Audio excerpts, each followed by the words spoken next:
বিসমিল্লাহির রহমানির রহিম। পরম করুণাময় অসীম দয়ালু আল্লাহর নামে শুরু করছি।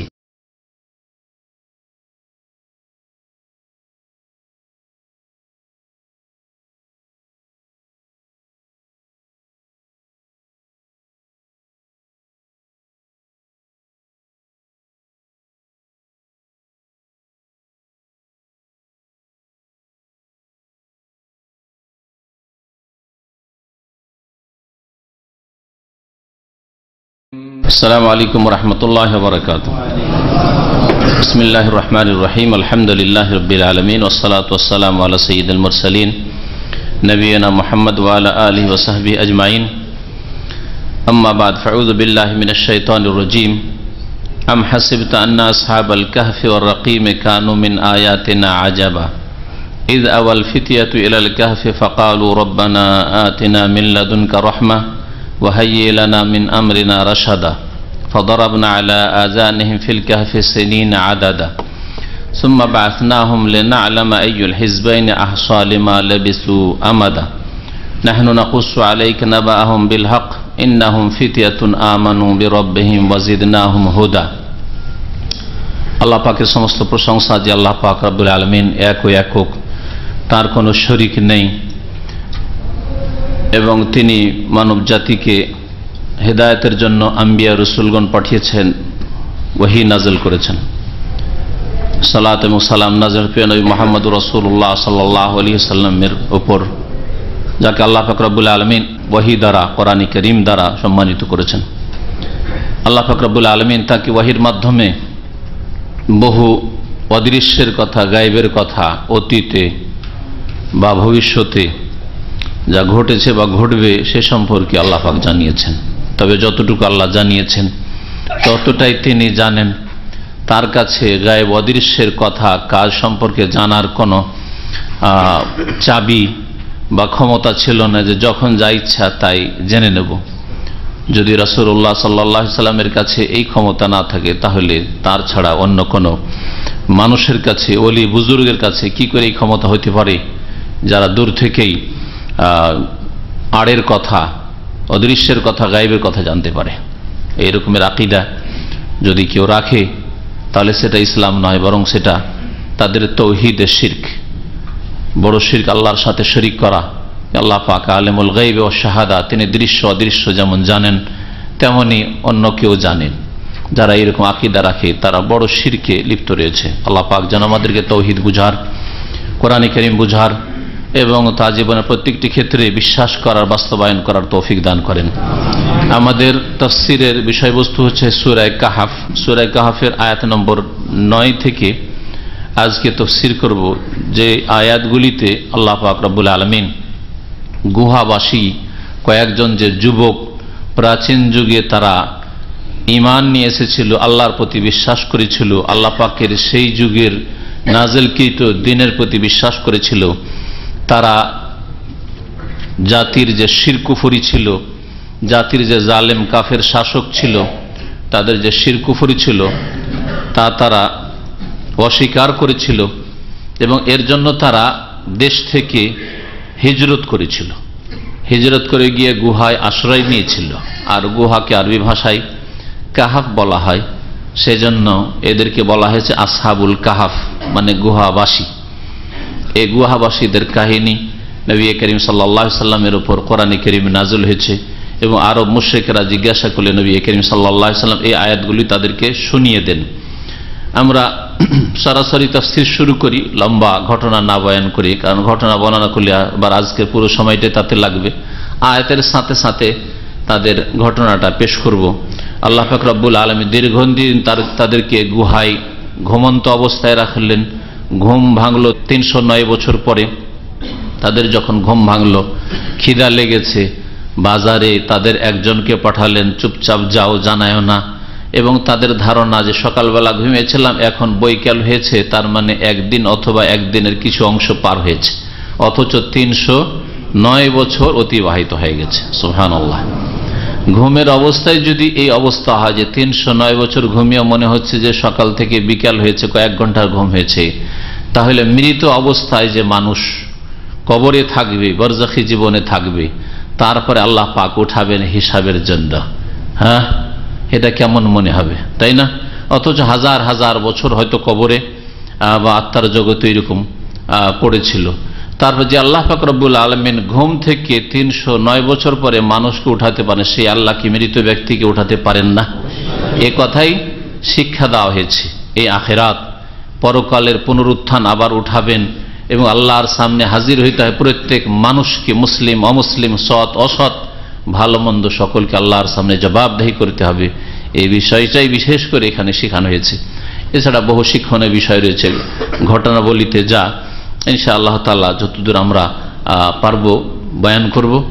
আল্লাহ পাক রব্বুল আলামিন যেন আমাদের কোরআন কারীম বুঝার এবং আমাদের আকীদা আমল ঠিক করার তৌফিক দান করেন। মহান আল্লাহ ইরশাদ করছেন যে আম হাসিবতা আন্না আসহাবাল কাহফি ওয়া রাকিম কানু মিন আয়াতিনা আজাবা, হে নবী তুমি কি এই ধারণা করেছো যে গুহাবাসীর কাহিনী এবং রাকিমবাসীর, গুহাবাসী কাহফ গুহা আর রাকিম, রাকিমটা কি, এই নিয়ে বড়ই তাফসীরকারদের দ্বিমত রয়েছে।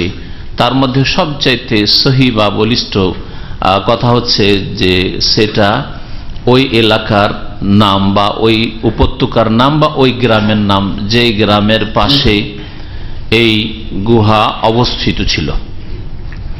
এছাড়া কেউ কেউ বলেছে ওই পাহাড়ের নাম রাকিম ছিল, ওই গুহার নাম রাকিম ছিল, ওদের কুকুরটির নাম রাকিম ছিল, ইত্যাদি ইত্যাদি নানান মতামত তাফসীরকারদের রয়েছে। কিন্তু সবচেয়ে সহি কথা যে এরা ছিল গুহাবাসী এবং রাকিমের অধিবাসী, রাকিম জনপদের বা রাকিম এলাকার বাসিন্দা ছিল। এজন্য এদেরকে বলা হয়েছে আসহাবুল কাহফ আর আসহাবুর রাকিম। আফ করা হয়েছে, মানে এরা হচ্ছে গুহাবাসী আর এরা হচ্ছে রাকিমের অধিবাসী। তুমি কি ধারণা করেছো হে নবী যে গুহা এবং রাকিমবাসীরা কানু মিন আয়াতিনা আজাবা, আমার নিদর্শন সমূহের আশ্চর্য বিষয় ছিল, বিস্ময়কর বিষয় ছিল শুধু, আর এর চাইতে বড় বড় আশ্চর্যজনক বিষয় নেই। এটা হচ্ছে আয়াতের অর্থ। আল্লাহ পাক রব্বুল আলামিনের নিদর্শনে সৃষ্টিতে বহু আশ্চর্যজনক জিনিস রয়েছে। এই ঘটনাকে যে তারা গুহায় আশ্রয় নিল আর এই 300 বছরের বেশি তারা ঘুমিয়ে থেকে গেল, আবার জাগ্রত হইল, এই ঘটনা কি বড় আশ্চর্যজনক মনে হচ্ছে তোমাকে? না, এটা এত বড় আশ্চর্যজনক নয়। এর চেয়ে বড় আশ্চর্যজনক আল্লাহ পাকের অনেক সৃষ্টি আছে। আসমানের সৃষ্টি, জমিনের সৃষ্টি, পাহাড় পর্বত সাগর মহাসাগরের সৃষ্টি, আর এগুলোর নিয়ন্ত্রণ, সূর্য চন্দ্র, অসংখ্য তারকারাজি, আর এছাড়া পৃথিবীতে যত আল্লাহ পাক রব্বুল আলামিন সৃষ্টির কারখানা রয়েছে, এগুলিতে বহু আশ্চর্যজনক বিষয় রয়েছে। এটা হচ্ছে এই আয়াতের উদ্দেশ্য, যে এটাই শুধু আশ্চর্যজনক ঘটনা নয়, বরং আল্লাহ পাকের সৃষ্টিতে এর চাইতে বড় বড় বিস্ময়কর বিষয় রয়েছে, আশ্চর্যজনক বিষয় রয়েছে। তারপরে আল্লাহ পাক বর্ণনা করছেন তাদের ঘটনা, যে তাদের ঘটনা এই ছিল যে ইজ আওয়াল ফিতিয়াতু ইলাল কাহফ, স্মরণ করো ওই প্রাচীন যুগের ঘটনাকে, যখন কয়েকজন যুবক, ফিতিয়া ফাতানের বহু বচন, ফাতান এক যুবককে বলা হয়, ফিতিয়া অনেকগুলি যুবক, বেশ কিছু যুবকরা তারা আশ্রয় নিয়েছিল গুহায়। ইজ আওয়াল ফিতিয়াত, আওয়া মানে আশ্রয় নেওয়া, এরা গুহায় আশ্রয় নিয়েছিল। ফাকালু, এবং তারা বলেছিল আল্লাহ পাকের কাছে দুআয়, রব্বানা আতিনা মিন লাদুনকা রাহমাহ, হে আমাদের প্রতিপালক, আমাদেরকে তোমার পক্ষ থেকে দয়া দান করো, অনুগ্রহ দান করো, অনুগ্রহ বর্ষণ করো আমাদের। আতেনা মানে আমাদেরকে দাও, সহজ ভাষায়। রহমত তোমার পক্ষ থেকে আমাদেরকে দান করো। রহমত হচ্ছে আল্লাহ পাকের পক্ষ থেকে। আল্লাহ পাক যাকে রহমত দান করেন, অনুগ্রহ করেন, সেই ব্যক্তি অনুগ্রহ পেতে পারে। ওয়াহাইয়ে লানা মিন আমরিনা রাশাদা, এবং আমাদের কাজকে আমাদের জন্য সুষ্ঠুভাবে পরিচালিত করো। হাইয়া ইউহাইয়া মানে প্রস্তুত করে দেওয়া, পরিচালিত করা। আর রাশাদ মানে সুষ্ঠু কোন জিনিস হওয়া, সঠিক হওয়া, সঠিকভাবে সুষ্ঠুভাবে আমাদের কাজকর্মকে পরিচালিত করো। যেই পথে নেমেছেন, যে রাস্তায় চলছেন, যে অবস্থায় আছেন, ওই অবস্থায় আল্লাহ যেন সুষ্ঠুভাবে কাজকর্মকে, জীবনযাপনকে সম্পাদিত করেন, এটা হচ্ছে হাইয়েলানা মিন আমরিনা রাশাদার অর্থ। আপনি যদি দোয়া করেন আল্লাহ আমাকে ভালোভাবে পরিচালিত করে দুনিয়া, দিন দুনিয়ার কল্যাণ করো, অত্যন্ত ব্যাপক তাহলে দোয়া। এই ছিল গুহাবাসীদের দোয়া আল্লাহ পাকের কাছে। আল্লাহ পাক বলছেন ফাযারাবনা আলা আযানিহিম ফিল কাহফি সিনিনা আদাদা, আমি তাদের কানের ওপর নিদ্রার পর্দা ফেলে দিলাম। যারাবা এদের মানে ঢেলে দেওয়া বা ফেলে দেওয়া, এই হচ্ছে অর্থ। যারাবার মানে মেরে দেওয়া হয়, এখানে মেরে দেওয়ার অর্থ নেই। যারাবার প্রসিদ্ধ অর্থ হচ্ছে কি মারা। দারাবার আর একটি অর্থ হচ্ছে ভ্রমণ করা, সফর করা। এদা দারাবতু ফি সাবিলিল্লাহ কোরআনের ভাষায় রয়েছে, তোমরা যখন আল্লাহর রাস্তায় ভ্রমণ করবে, সফর করবে, তাহলে দারাবার একটি অর্থ হয় না, একটা আরবি শব্দের একাধিক অর্থ হয়। অন্য ভাষায় তো রয়েছে, কিন্তু আরবি ভাষাতে আরো বেশি রয়েছে। শব্দ এক, কিন্তু ক্ষেত্র বিশেষে অর্থ একেবারে বিপরীত অথবা অন্য রকমের। ভাবতে পারেন না যে এই শব্দ এত দূরের অর্থ যেতে পারে, কিন্তু যারা আরবি ভাষা সম্পর্কে অকিফাল তারা ক্ষেত্র বিশেষে সেই অর্থ ঠিক করে নির্ধারিত করতে পারবে। দারাবা মানে আর একটি হচ্ছে বর্ণনা করা, ওদরিবলাহুম মাসালান, তাদের জন্য দৃষ্টান্ত বর্ণনা করা, জি বর্ণনা করা। তো এখানে ফেলে দেওয়ার অর্থে, লাগিয়ে দেওয়ার অর্থে রয়েছে। আল্লাহ পাক কি বলছেন, তাদের কানের ওপর আমি লাগিয়ে দিলাম, কি লাগিয়ে দিলাম, ঘুমের পর্দা। ঘুমের পর্দা, হইচইয়ের আওয়াজ যখন হচ্ছে সেই সময় যদি কানের উপর আল্লাহ একটা পর্দা না ফেলে দেন তো ঘুম আসবে না, ঘুম আসবে না। যখন গভীর ঘুম আসছে না, হইচই হচ্ছে, যারা মার্কেট এরিয়াতে বসবাস করেন তারা বুঝেন, যারা রেল স্টেশন বা রেল লাইনের পাশে যাদের বাড়ি ঘর রয়েছে অথবা স্টেশনে কোনোদিন রাত কাটিয়েছেন তারা বুঝেন, তাই না? প্রথম দিকে 2-4 দিন ঘুম আসে না, আর তারপরে সারা রাত ট্রেন যাচ্ছে, বাস যাচ্ছে, মানুষ কত হইচই করছে মার্কেট এরিয়াতে, জোবেল জোবেল জোবেল, হাসা হাসা হাসা করছে, কোনো চিন্তা নেই, আরামসে ঘুমাচ্ছেন, জানালা খুলে ঘুমাচ্ছেন, তাই না? কিন্তু প্রথম দিকে 2-4 দিন খুব কষ্ট হয়েছে, ঘুম আসেনি। তো কানের ওপর আল্লাহ পাক যদি এই পর্দা না ফেলে দিতেন নিদ্রার, তাহলে ডিস্টার্বে মানুষের ঘুম আসতো না। আল্লাহ পাক রব্বুল এদের ওপর নিদ্রার পর্দা ফেলে দিয়েছেন। আল্লাহ বলছেন ফিল কাহফে গুহাই, অল্প সময়ের জন্য। মানুষের স্বভাব হচ্ছে 2-4-5 ঘন্টা ঘুমিয়ে এমনিতে ঘুম ভেঙে যায়, 2-5 ঘন্টা ঘুমিয়ে এমনিতেই ঘুম ভেঙে যায়। এটা যারা আসল প্রকৃতির ওপর রয়েছে তারা ঠিক ওইভাবে ঘুম ভেঙে যায়। ছোট বাচ্চা যেমনই 5-6-7 ঘন্টা ঘুম হয়ে গেছে আর মোটেই ঘুম আসবে না, ওকে কোনো মতে আপনি বিছানা রাখতে পারবেন না, লাফিয়ে উঠে যাবে। কিন্তু যাদের প্রকৃতি বিক্রি হয়ে গেছে, সাবালক হয়ে গেছে, সিয়ানা হয়েছে, এখন বয়স বেশি হয়েছে, ঘুমের শেষ নাই, ঘুমের সকালবেলা ঘুম, আবার জোর পর ঘুম, আসর পর ঘুম। হ্যাঁ, বিশেষ করে রোজার দিনে ঘুম ছাড়ার আছেই বা কি আজকালকার একশন মুসলিমদের, না সারাদিন শুধু ঘুম আর ঘুম। হ্যাঁ, সারা রাত ঘুমিয়েছে, আবার সকালবেলা সুবহানাল্লাহ ফজর পড়েছে 4:30-5টাতে ফজর শেষ হয়ে যায়, 4:30টায় ঘুমিয়েছে, ঈদ 10:30 11টা বেজে যাচ্ছে, ঘুমই শেষ হয় না, ঘুমই শেষ হয় না। জুমা ছুটতে যাচ্ছে, এই যাই নামাজ দৌড় দৌড় দৌড়, জুমা পেলো না, বাইরে রোদ্রে নামাজ পড়ে দিল টান, জুমা পড়া মুসলিম। এরা 5 ওয়াক্ত মুসলিম, নামাজ পড়া মুসলিম নয় যারা এইরকম চরিত্রের। তাহলে এদের প্রকৃতি বিকৃত হয়েছে, ঘুমের কোনো স্টেশন নেই, থামেই না গো। বিছানা লম্বা হইলে ঘুম চলে আসে, কিন্তু ছোট বাচ্চাদের কখনো এটা হবে না। ঘুম ভেঙে গেছে বাচ্চারা, ঘুম দেওয়ার চেষ্টা কখনো ঘুমাবে না। ঠিক কিনা কথা? বাচ্চাদের পরীক্ষা করে দেখবেন, না হলে মিয়া বিবি ঘুমাইতে চাইছে, বাচ্চার নাম মোটে উঠে গেছে, ঘুমাইবে না। তো আল্লাহ পাক রব্বুল আলামিন মানুষের মধ্যে প্রকৃতি রেখেছেন যে কয়েক ঘন্টা ঘুমের পরে সাধারণত ঘুম ভেঙে যায়, কিন্তু আল্লাহ পাক বেশ কিছু বছরের জন্য তাদের ওপর, তাদের কানের ওপর ঘুমের পর্দা লাগিয়ে দিলেন। তাই আল্লাহ বলছেন ফাযারাবনা আলা আযানিহিম, তাদের কানের ওপর ঘুমের পর্দা লাগিয়ে দিলাম, ফিল কাহফে গুহাই, অবস্থানকালে, সিনিন আদাদা, বেশ কয়েক বছরের জন্য।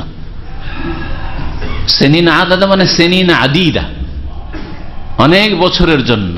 সেটা পরে বলা হবে কত বছর ছিল, যেমন একটু আগে বললাম। সুম্মা বাআসনাহুম, অতঃপর তাদেরকে ঘুম থেকে জাগ্রত করলাম, উঠাইলাম। বাআসা বাআসু মানে উঠানো। লেনা আলামা কেন উঠাইলাম, যাতে আমি জানতে পারি, মানে আমার যে গায়বের এই জ্ঞান আল্লাহ পাক জানেন সবকিছু, সেটাকে প্রকাশ করে দিতে পারি।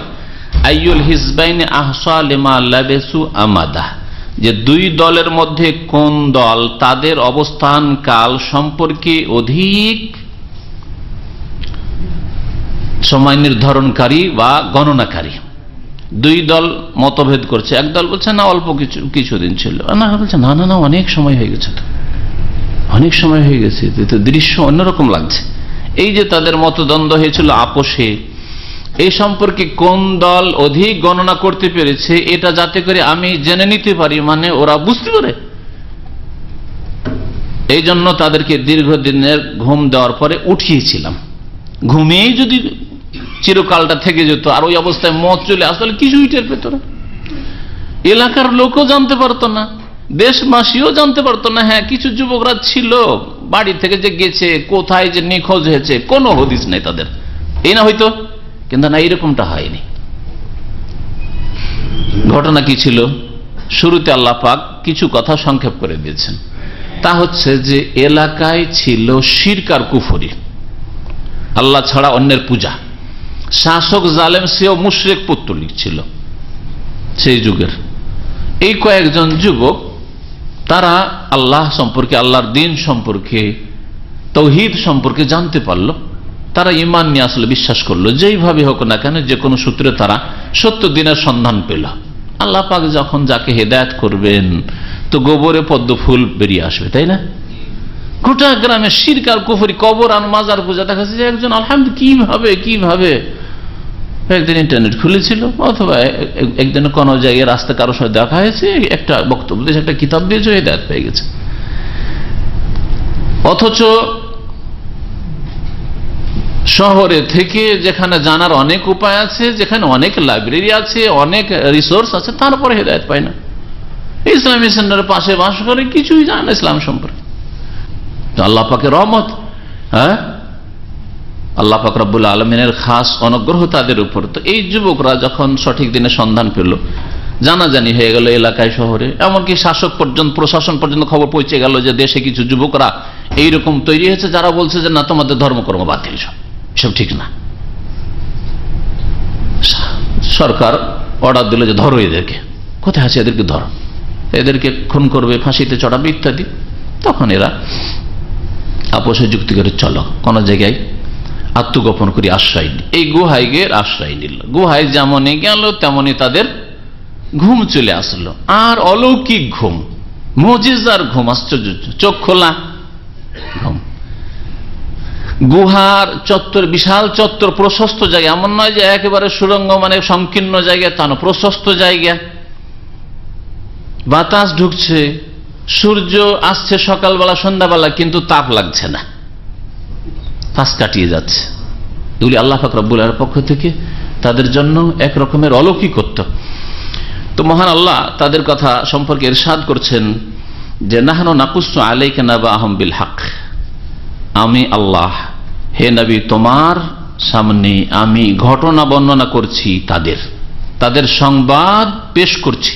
কাসসা ইয়াকুস মানে ঘটনা, কিসসা বর্ণনা করা, কাহিনী বর্ণনা করা, আর নাবাআহুম মানে তাদের সংবাদ সম্পর্কে আমি তোমার সামনে বর্ণনা করছি। বিল হাক্কি, সত্য সহকারে, মানে সত্য ঘটনা বর্ণনা। যে কোনো ঘটনায় সত্য থাকে, আবার মিথ্যার বা কিছু আর কিছু মশলার কি হয়, সংমিশ্রণ হয়, তাই না? যে কোনো ঘটনা ঘটলে কোথাও কিছু তাতে মিথ্যা জড়িয়ে যায়। আল্লাহ পাক রব্বুল আলামিন যা বর্ণনা করছেন এই গুহাবাসীর ঘটনা সম্পর্কে, তা হচ্ছে পুরোপুরি সত্য। তাহলে কোরআনে কারীমে যেভাবে বর্ণনা করা হয়েছে এটা হচ্ছে সত্য। আর মানুষ হতে কিছু মরিচ মশলা দিয়ে বাড়ায় কমায় যাতে করে মানুষকে টেস্টি লাগে, ঠিক না? যেমন ইব্রাহিম আলাইহিস সালামের ঘটনা, প্রত্যেকটি ঘটনা সম্পর্কে এরকম পাবেন। ইব্রাহিম আলাইহিস সালামের ঘটনা কিসাসুল আম্বিয়া, আমাদের প্রচলিত কিতাব, যেটা ফার্সি থেকে উর্দু আর বাংলায় তরজমা হয়েছে। আর এইরকম কিস্সা কাহিনীর কিতাবে নবী রাসূলদের ঘটনায় আর আজব আজব ঘটনা বাড়ানো হয়েছে। আল্লাহ কোরআনে কারীম যা বর্ণনা করেছেন তা সত্য। ইব্রাহিম আলাইহিস সালাম স্বপ্ন দেখছেন যেন নিজ ছেলেকে আন্নি আযবাহুকা, জবাই করছি, তাই না? কিন্তু কিসাসুল আম্বিয়াতে আছে যে আল্লাহ স্বপ্নে দেখা তোমার প্রিয় বস্তুকে তুমি কুরবানি করো। হ্যাঁ, প্রিয় বস্তু কি রে বাবা? এই নিয়ে চিন্তায় থেকে গেলেন। আর থেকে এক ঘটনা কেসামের হচ্ছে প্রতিদিন 200 করে উট কুরবানি করলেন। আর এক ঘটনা বর্ণনা করেছে যে প্রতিদিন 100 করে, 3 দিনে 300। আর কেউ বলছে 3 দিনে 600 উট কুরবানি করে দিলে, যে প্রিয় বস্তু, কিন্তু কাজ হচ্ছে না। তৃতীয় দিন আবার স্বপ্ন দেখছেন তোমার প্রিয় বস্তু কুরবানি করো। এগুলি কি মরিচ মশলা, মিথ্যা কথা। বুঝতে পেরেছেন না? এরকম সাদ্দাদের কাহিনী, মিথ্যা কথা। এইরকম বহু কাহিনী রয়েছে যেগুলি হয় আসলে টোটালি মিথ্যা, আর না হলে তাতে মিথ্যার সংমিশ্রণ ঘটেছে। এই জন্য আল্লাহ পাক বলছেন এখানে যে এদের ঘটনা হে নবী তোমাকে আমি বয়ান করছি বিল হক, সত্য সহকারে। যা কোরআনে কারীমে বর্ণনা করেছেন তা সত্য। কি সেটা? ইন্নাহুম ফিতিয়াহ, এরা কয়েকজন যুবক ছিল। আমানু বিরব্বিহিম, তারা তাদের প্রতিপালক রবের প্রতি ঈমান নিয়ে এসেছিল। ওয়াজিদনাহুম হুদা, আর আমি আল্লাহ তাদের হেদায়েতকে বৃদ্ধি করেছিলাম। আল্লাহ পাক যদি তাদের এই হেদায়েতের উপর প্রতিষ্ঠিত থাকাকে বৃদ্ধি না করতেন, মজবুত না করতেন, তো মনোবল দুর্বল হয়ে পড়ত। বিপরীত সমাজ, প্রতিকূল অবস্থা, যাক মনে মনে রাখি নিজের দিনকে। আল্লাহকে জেনেছি, আল্লাহর দিন জেনেছি, ঠিক মনে মনে ভিতরে রাখি, লুকিয়ে নামাজ করি। আর না হলে থাকে নামাজটা পারছি না করতে, লোকজন জেনে ফেলবে, তোর ভিতরে রাখি যে আল্লাহ এক, পরকাল ঠিক আছে, ব্যাস। তাই না? অনেক অমুসলিম এই ভয়ে হয় ক্ষমতা চলে যাবে, আর না হলে সমাজ থেকে বিতাড়িত হইতে হবে, না হলে বংশ থেকে নির্যাতিত হইতে হবে, ইত্যাদি যে কোনো কারণে ভিতরে রেখে দিচ্ছে। ঈমান মজবুত না হওয়ার কারণে আল্লাহ পাক তাদের হেদায়েতকে বৃদ্ধি করার তৌফিক দেননি। সেই জন্য কিন্তু আল্লাহ এদেরকে সম্পর্কে বলছেন কি? জিদনাহুম হুদা, এদের হেদায়েতকে আমি বৃদ্ধি করে দিয়েছিলাম। যার ফলে না আত্মীয় স্বজন যাক, জমি জায়গা ধন সম্পদ যাক, বাড়ি ঘর যাক, হিজরত করব। হিজরত করে তাও কোথায়? যে প্রশস্ত দেশ আছে, পশ্চিমা দেশ, গরিব দেশ থেকে হিজরত। আজকালকার হিজরত না, গুহায় হিজরত, গুহায় গিয়ে আশ্রয় নিলেন তারা। আল্লাহ পাক বলছেন যে তাদের হেদায়েতকে বৃদ্ধি করেছি।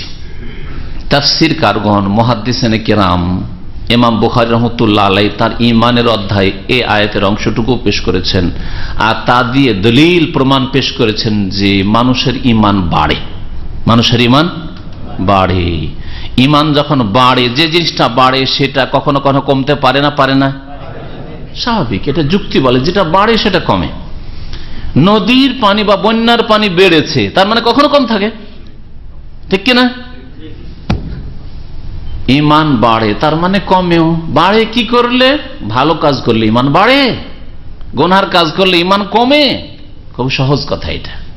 এটা হচ্ছে আহলে সুন্নাত ওয়াল জামাতের আকীদা, বিশ্বাস, যে মুমিন মানুষদের নেক আমলের কারণে বেশি সৎকর্মশীল হবে, ঈমান বৃদ্ধি পায়।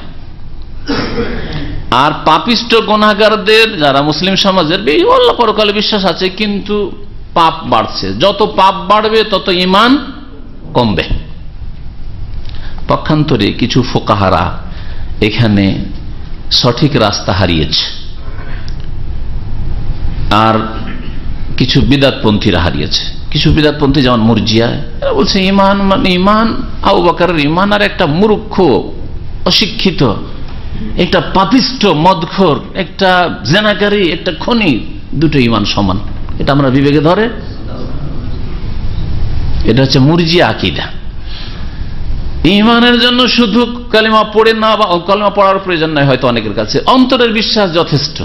এটা যুক্তিসঙ্গত না? ঈমানের সংজ্ঞা হচ্ছে অন্তর থেকে বিশ্বাস করা, যে আল্লাহ বিশ্বাস করতে বলেছেন, মুখে স্বীকৃতি দেওয়া, স্বীকার করা, সাক্ষী দেওয়া, আর কাজে পরিণত করা। এই তিনটি বিষয়ের সমষ্টির নাম হচ্ছে ঈমান। তাহলে এই তিনটি বিষয়ের সমষ্টির নাম যখন ঈমান, তখন আমলের বিষয় যে যত বেশি অগ্রগামী হবে তার ঈমান তত ভালো হবে, তত মজবুত হবে, ঠিক না? বাড়বে তত। আর আমলে যত ঘাটতি হবে তত ঈমান দুর্বল হবে। আর কিছু কিছু ফিকহ, নাম ধরার প্রয়োজন নেই, কারণ অনেক সময় নাম ধরলে মানুষের কষ্ট লাগে, কিন্তু আসল বিষয়টা জেনে নেওয়া যথেষ্ট। আমরা অতক্ষণ পর্যন্ত নাম ধরে বলতে চাই না যতক্ষণ বিনা নামে সংশোধন হয়ে যায়। নাম না বলে যদি সংশোধন হয়ে যায় তাহলে আমাদের নাম ধরার কোনো প্রয়োজন করে না। যখন দেখি যে না, জাতি বুঝবেই না নাম না ধরে, ওরা ভাবে যে আমরাই হক্কানি হয়ে আছি, আমরাই ঠিক আছে, অথচ বিদাতি, তখন নাম ধরার প্রয়োজন লাগে। তো কিছু ফুকাহারা এই ক্ষেত্রে না ভুল করেছেন। তারা বলছে যে ঈমান হচ্ছে একটা বস্তুর নাম, আর সেটা বাড়ে না আর কমে না, বাড়েও না কমে না। এটা কোরআনে কারীমের বহু আয়াতের পরিপন্থী আর রাসূলুল্লাহ সাল্লাল্লাহু আলাইহি ওয়াসাল্লামের বহু হাদিসের পরিপন্থী। একজন লোক গুনাহে লিপ্ত আছে আর একজন লোক গুনাহ করে না, অন্তত বৈধ জীবনযাপনে আছে, তা দুটো লোকের ঈমান সমান হতে পারে? একটা লোক রাস্তা দিয়ে হাঁটছে, বিড়ি সিগারেট খায়, আর একটা লোক বিড়ি সিগারেট টানছে, বলছে দুটোর ঈমান সমান? একটা লোক মদ খাচ্ছে, মদের আসরে বসে, তাসের আসরে বসে আছে, জুয়া খেলছে, আর একটা লোক না, কমপক্ষে নামাজের সময় নেই, সে যেন এমনি বসে আছে, দুটো লোক সমান? কখনো সমান? দুটো লোকের ঈমান সমান না, কখনো সমান হতে পারে না। ওরা বলছে আমল আলাদা, ঈমান আলাদা। ভুল কথা এগুলি। আমলের কারণে নেক আমল বাড়লে ঈমান বাড়ে। এমনকি ঈমান যেটা অন্তরের বিষয়, ঈমান মানে কি? বিশ্বাস। ঈমান যে বিশ্বাসও কম বেশি আছে,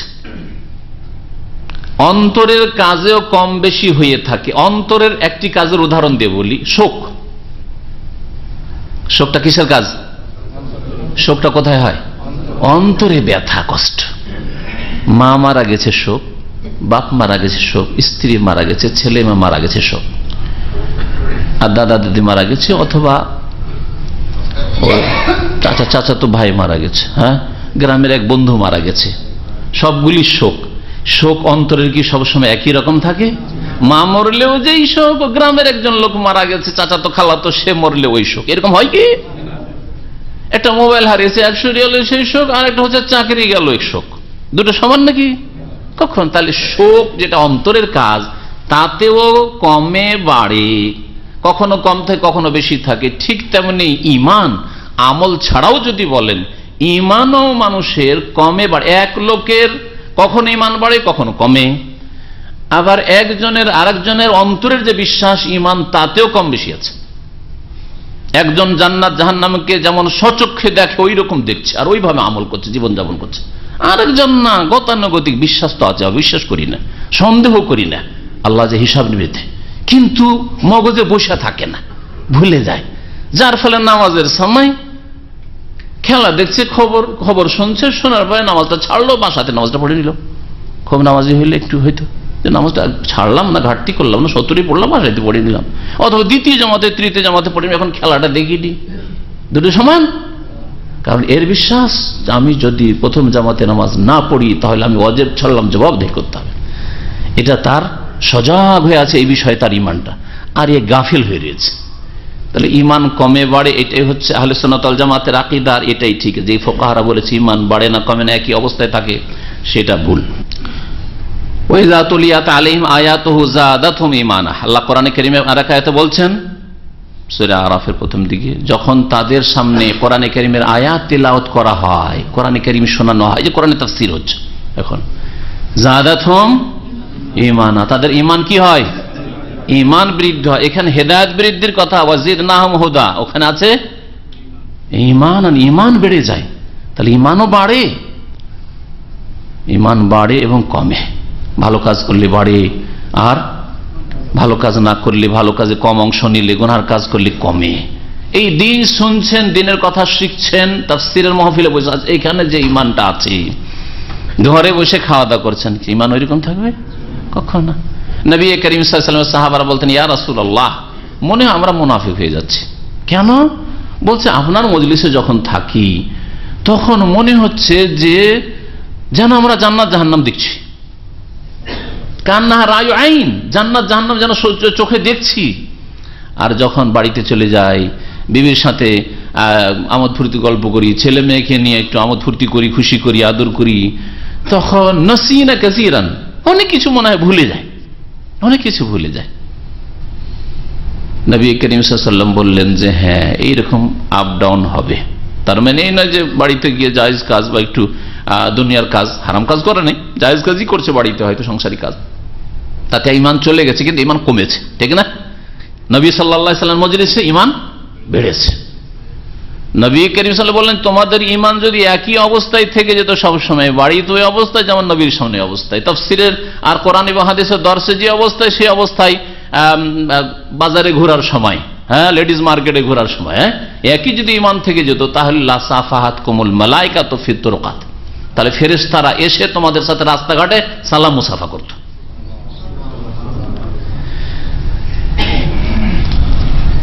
আল্লাহ পাক বলছেন যে এদের হেদায়েতকে বৃদ্ধি করেছিলাম, যার ফলে তারা দিনের উপরে এমন অটল হয়ে গেল, জান যায় যায়, জীবনের পরোয়া না করে, কোনো ঝুঁকি না মনে করে দেশ ছাড়ো, গুহায় গিয়ে আশ্রয় নিলাম। ধরে নিবে হয়তো বেশি দূরে যাওয়ার চেষ্টা করলে, যাক শহরের বাইরে গিয়ে কিছু দূরে গিয়ে এটা গুহা পেয়েছে, গুহায় ঢুকে পড়ে, আল্লাহ যা করে।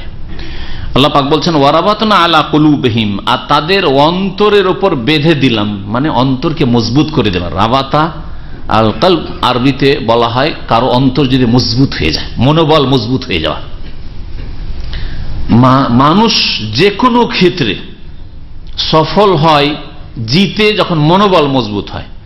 আর মনোবল যদি হেরে যায়, মনোবল যদি দুর্বল হয়ে যায়, আর কতই না শক্তি থাক, শক্তি আর প্রযুক্তি আর সেনাবাহিনী, ধন জন ইত্যাদি শক্তি থাক, একেবারে ভেঙে পড়বে। মনোবলটাই হচ্ছে আসল বল। আল্লাহ পাক তাই বলছেন ওয়ারাবাতনা আলা কুলুবিহিম, তাদের অন্তরকে আমি মজবুত করে দিলাম, দৃঢ় করে দিলাম। ইযকাম, যখন তারা দাঁড়িয়েছিল, মানে বাড়ি থেকে চলে যাবে, এখন বেরিয়ে, দেশ থেকে বেরিয়ে চলে যাবো, শহর থেকে, অথবা তৌহিদের জন্য দাঁড়িয়েছিল, ঘোষণা করেছিল যে এক আল্লাহ ছাড়া আর কারো ইবাদত করব না। ফাকালু, তখন তারা বলেছিল রব্বুনা রব্বুস সামাওয়াতি ওয়াল আরদ, আমাদের প্রতিপালক তো তিনি, যিনি আসমান সমূহ এবং পৃথিবী জমিনের প্রতিপালক, রব। লান্নাদু মিন দুনিহি ইলাহান, তাকে বাদ দিয়ে কোন এলাহ, উপাস্যকে আমরা কখনো ডাকবো না, কখনো হরে রামও বলবো না, আর কখনো ইয়া গাউসুল আজম, ইয়া গরিব নওয়াজ বলবো না। লান্নাদু মিন দুনিহি ইলাহ, আল্লাহকে বাদ দিয়ে আর কাউকে ডাকবো না এলাহ, উপাস্য বলে। তাহলে যারা এসব ডাকে, ইয়া গাউসুল আজম মাদাদ হয়, ইয়া গরিব নওয়াজ, গরিবের দাতা, আর যদি হরে রাম হরে কৃষ্ণ, তারা মুশরিক। আর এই যুবকরা যাদেরকে আল্লাহ সম্মানিত করেন, কিয়ামত পর্যন্ত যাদের ঘটনা তেলাওয়াত হবে, তারা ঘোষণা করেছিল আল্লাহকে বাদ দিয়ে কাউকে কোনোদিন আমরা ডাকবো না, আহ্বান করবো না। লাকাদ কুলনা ইযান শাতাতা, যদি আল্লাহ ছাড়া কাউকে জীবনে কখনো ডাকি, কোন ওলি বুজুর্গকে, দেব দেবীকে, লাকাদ কুলনা ইযান শাতাতা, তাহলে তো আমরা বড়ই সীমা লঙ্ঘনের কথা বললাম। শাতাতা মানে বাড়াবাড়ি কথা, সীমা লঙ্ঘনের কথা, এটা শাব্দিক অর্থ। তাফসীরকারগণ বলেছেন শাতাত বাড়াবাড়ি কথা মানে বাতিল কথা, বাতিল কথা হচ্ছে বাড়াবাড়ি কথা, বাতিল কথা, মিথ্যা কথা হচ্ছে বাড়াবাড়ি কথা, যেটা সত্য নয়।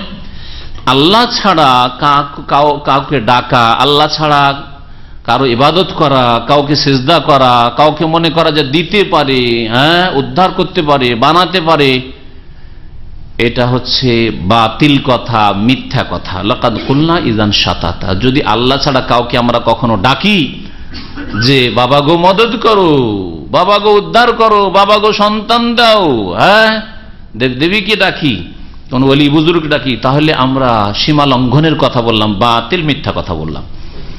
আল্লাহ পাক তাদের সম্পর্কে আরো ইরশাদ করেছে হাউলাই কওমান ইত্তাখাযু মিন দুনিহি আলিহা, এই যুবকরা আরো আপোষে বল, আপোষে কিন্তু তাদের কথা হচ্ছে, এই যে যুবকরা তাদের আপোষে কথা হচ্ছে, বলে এই যে আমাদের জাতি, নিজের জাতি সম্পর্কে বললো, ইত্তাখাযু মিন দুনিহি আলিহা, আল্লাহকে বাদ দিয়ে অনেক উপাস্য তারা সাব্যস্ত করেছে, অনেকের উপাসনা করে, অনেককে সেজদা করে, অনেকের কাছে দোয়া করে, আহ্বান করে। লাউলা ইয়াতুনা আলাইহিম বিসুলতানিন বাইয়িন, এই তাদের ভ্রান্ত ধর্মের উপর, মতবাদের উপর তারা স্পষ্ট কোন দলিল প্রমাণ কেন পেশ করতে পারে না?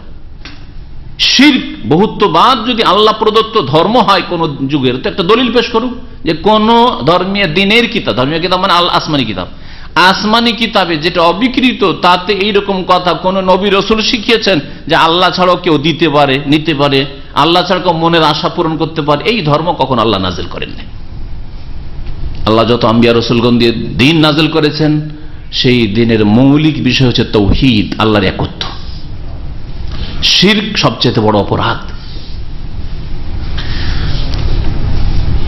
রিসালাত, আল্লাহ পাকের দিন রাসূলের মাধ্যমে নিতে হবে, আর কারো মাধ্যমে নয়। এগুলি হচ্ছে দিনের মৌলিক বিষয়।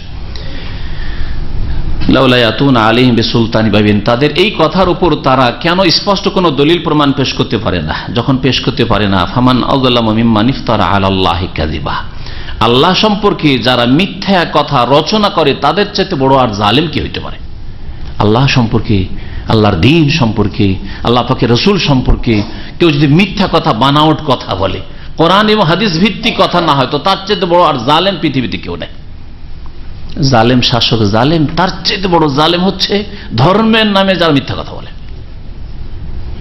রাসূলের নামে মিথ্যা কথা, রাসূলের শানে মিথ্যা কথা, ইসলামের ক্ষেত্রে কোরআন এবং হাদিসের ক্ষেত্রে অপব্যাখ্যা করে মিথ্যা কথা বলা, আল্লাহ পাক সম্পর্কে মিথ্যা তথ্য বলা। আল্লাহ সর্বত্র বিরাজমান, আল্লাহ সবকিছুতে বিরাজমান। হ্যাঁ, ওলি আউলিয়া আল্লাহতে ফানা হয়ে যান, বিলীন হয়ে যান। এসব এর চাইতে বড় জালেম আর কি হইতে পারে যার আল্লাহ সম্পর্কে মিথ্যা কথা বলে? আল্লাহ পাক রব্বুল আলামিনের কাছে সরাসরি পৌঁছা যায় না, ওসিলা ধরতে হয়। আর পীর ওলি বুজুর্গ এরা হচ্ছে ওসিলা। ফামান আযলামু মিম্মান ইফতারা আলাল্লাহি কাযিবা, আল্লাহ সম্পর্কে আল্লাহ পাকের এরকম সাহায্যকারী লাগে, সহযোগী লাগে, আল্লাহর কাছে পৌঁছার জন্য সোর্স লাগে, সিঁড়ি লাগে। এই সিঁড়ি লাগে না, ঈমান আর আমলের সিঁড়ি লাগে। এটা কোরআনে কারীমের কথা, এটা হচ্ছে সত্য কথা। আর বাতিল কথা, মিথ্যা কথা যা রচনা করেছে তারা, সেটা হচ্ছে মানুষ, ওলি বুজুর্গ, এদের ওসিলায়, এদের মাধ্যমে আল্লাহ পর্যন্ত পৌঁছিত, আল্লাহর কাছে দোয়া কবুল করাইতে হবে। এগুলো হচ্ছে বাতিল কথা। এরকম বহু বাতিল কথা রয়েছে। আল্লাহ সম্পর্কে, আল্লাহর দ্বীন সম্পর্কে কোরআনের আইন দিয়ে সমস্যার সমাধান হবে না, পশ্চিমা আইন দিয়ে সমস্যার সমাধান হবে। এইরকম মিথ্যা কথা যারা বলে তাদের চাইতে বড় জালেম আর পৃথিবীতে কেউ নাই। আল্লাহ পাক তৌহিদ নাযিল করেছেন, যারা শিরক কুফরি, কবর মাজার পূজাকে ইসলাম মনে করে, এদের চাইতে বড় জালেম কেউ নেই। ফামান আযলামু মিম্মান ইফতারা আলাল্লাহি কাযিবা, জাতিতে মুসলিম হইলেই নামাজ না পড়েও একদিন তো জান্নাত পাবো। ফামান আযলামু মিম্মান ইফতারা আলাল্লাহি কাযিবা, আল্লাহর দ্বীন সম্পর্কে যারা মিথ্যা কথা বলে, এর চাইতে বড় জালেম আর কেউ হইতে পারে না।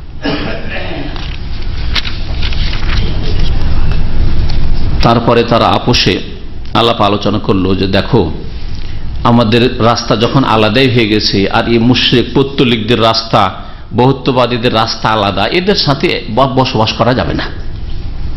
যখন আকীদা আলাদা, বিশ্বাস আলাদা, দ্বীন আলাদা হয়ে গেছে, ধর্ম আলাদা হয়ে গেছে, তাহলে এখান থেকে দেশ থেকে আলাদা হইতে হবে, দেশ থেকে পৃথক হইতে হবে। তাই তারা আপোষে বলল, ওয়াইজে তাজালতুমুহুম ওয়া মা ইয়াবুদুনা ইল্লাল্লাহ, যখন তোমরা পৃথক হয়েই গেছো এদের থেকে, এই মুশরিকদের থেকে, দেশবাসীর থেকে, ওয়া মা ইয়াবুদুনা, আর যেসবের এরা পুজো করে থাকে, মানে দেবদেবীর পূজা করে থাকে, শিরিক করে থাকে, এই সব থেকে যখন আলাদা হয়েছে, তোমাদের ধর্ম আলাদা হয়ে গেছে, তোমাদের আকীদা যখন আলাদা হয়ে গেছে, তখন কি করতে হবে? এখন এখানে থাকা চলবে না। যখন তোমরা পৃথক হয়ে গেছো তাদের থেকে, ওয়াইজে তাজালতুম ওয়া মা ইয়াবুদুন, আর যেসবের তারা পুজো করে থাকে তা থেকে তোমরা পৃথক হয়ে গেছো, ইল্লাল্লাহ, আল্লাহ ছাড়া। আল্লাহ থেকে আমরা পৃথক হইনি, আল্লাহর সাথে আমরা আছি, আল্লাহর সাথে আমরা হয়েছি, আর এই দেশবাসী থেকে পৃথক হয়েছি। তার মানে আমরা কমজোর নই, দুর্বল নই, কারণ আমাদের সাথে আল্লাহ আছেন। এই অনুভূতি আপনাকে রাখতে হবে একজন মুসলিম হিসাবে। সারা গ্রাম বেনামাজি, সারা গ্রাম শিরক কুফরি করে, সারা গ্রাম বেদিন, সারা গ্রাম পেট পূজারি, আপনি একাই তাওহীদের কথা, সুন্নাতের কথা বলছেন, দ্বীন ইসলামের কথা বলছেন। আপনি নিজেকে কমজোর মনে করবেন না, নিজেকে দুর্বল মনে করবেন না। ইল্লাল্লাহ, আল্লাহ আপনার সাথে আছে। যখন পৃথক হয়ে গেছ এদের থেকে, এবং এরা যেসবের পূজা করে থাকে, যেসব মেনে থাকে, তার থেকে পৃথক হয়েছ, ইল্লাল্লাহ, তবে আল্লাহ থেকে পৃথক হওনি, আল্লাহর সাথে তোমরা আছো। তাহলে আল্লাহর জন্য হিজরত করতে হবে।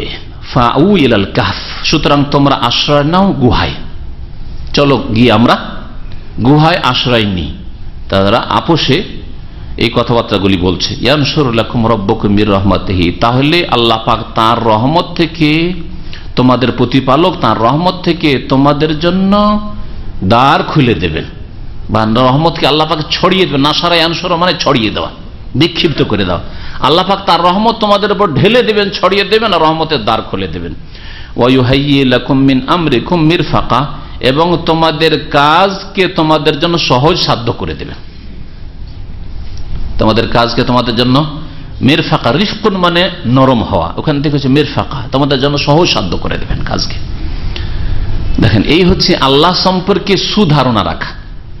হাদিসে কুদসিতে আছে, আনা ইনদা জান্নে আব্দি বি, আমি আমার বান্দা যেমন আমার সম্পর্কে ধারণা রাখে তেমন করি। আল্লাহ সম্পর্কে আপনি সুধারণা রাখবেন, আল্লাহ ভালো দেবেন।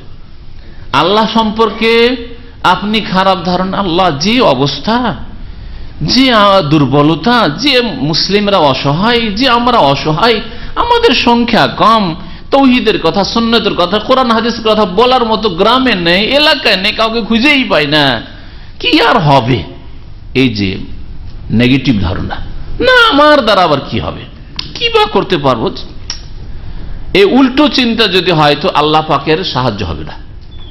আনা ইনদা জান্নে আব্দি বি, যে কোনো জীবনের ক্ষেত্রে দোয়া করছেন আপনি, নিজের জন্য, নিজের পরিবারের জন্য, নিজের ভবিষ্যতের জন্য, উম্মতের জন্য, যে কোনো ভালো কাজের জন্য দোয়া করছেন আপনি, দোয়ায় যদি আল্লাহ সম্পর্কে ভালো ধারণা থাকে, আল্লাহ আমার দোয়া শুনবেন তো শুনবেন। আর যদি ধারণা থাকে আমি পাপী তাপী গুনাহগার, আমার মতো লোকের দোয়া কবুল হয়, তো কয়েকদিন তো দোয়া করলাম, কিছু তো বুঝতে পারি না, গেল গেল, শেষ হবে না। দেখেন কত সুধারণা তাদের, মাত্র 6 জন সঠিক হচ্ছে, তারা 6 জন, এই কয়েকজন মানুষ আর লাখ লাখ মানুষ দেশে। আল্লাহ পাকের কাছে কত আশা যে আমাদের কাজকে আল্লাহ কি করে দেবেন, সহজ সাধ্য করে দেবেন। গুহায় আশ্রয় নিচ্ছে, খাবার কোথায় পাবো, আর ওখানে গিয়ে বাঁচবো কি বাঁচবো না, কি হবে, তারপরে কি হবে, এইসব চিন্তা নেই। আল্লাহর ওপর এই আস্থা, ভরসা যে আল্লাহ আমাদের কাজকে সহজ সাধ্য করে দেবেন। গুহায় ঢুকে পড়লো তারা, ঘুম চলে আসলো। আল্লাহ পাক রব্বুল আলামিন বলছেন, ওয়াতারা শামসা ইযা তালাত, সূর্যকে হে নবী তুমি দেখবে যখন সূর্য উদিত হয় তাদের উপর, মানে এই যে গুহাবাসীরা যে শুয়ে আছে আর প্রশস্ত সেই গুহা চত্বর, তারপর সূর্য যখন উদিত হয়, তাজাওয়ারু আন কাহফিহিম, তাদের গুহা থেকে পাশ কেটে যায়, পাশ কেটে যায়, যাতে আমি ডান দিকে সূর্য এমন ভাবে পাশ কেটে যায় ওদের ওপর রোদ পড়ে না। ওয়াইদা গারাবাত, আর যখন সূর্য অস্তমিত হয়, কারণ সূর্যের যে তাপ বা রৌদ্র পড়ে হয় সকালবেলা পড়ে না, হয় বিকালবেলা পড়ে না।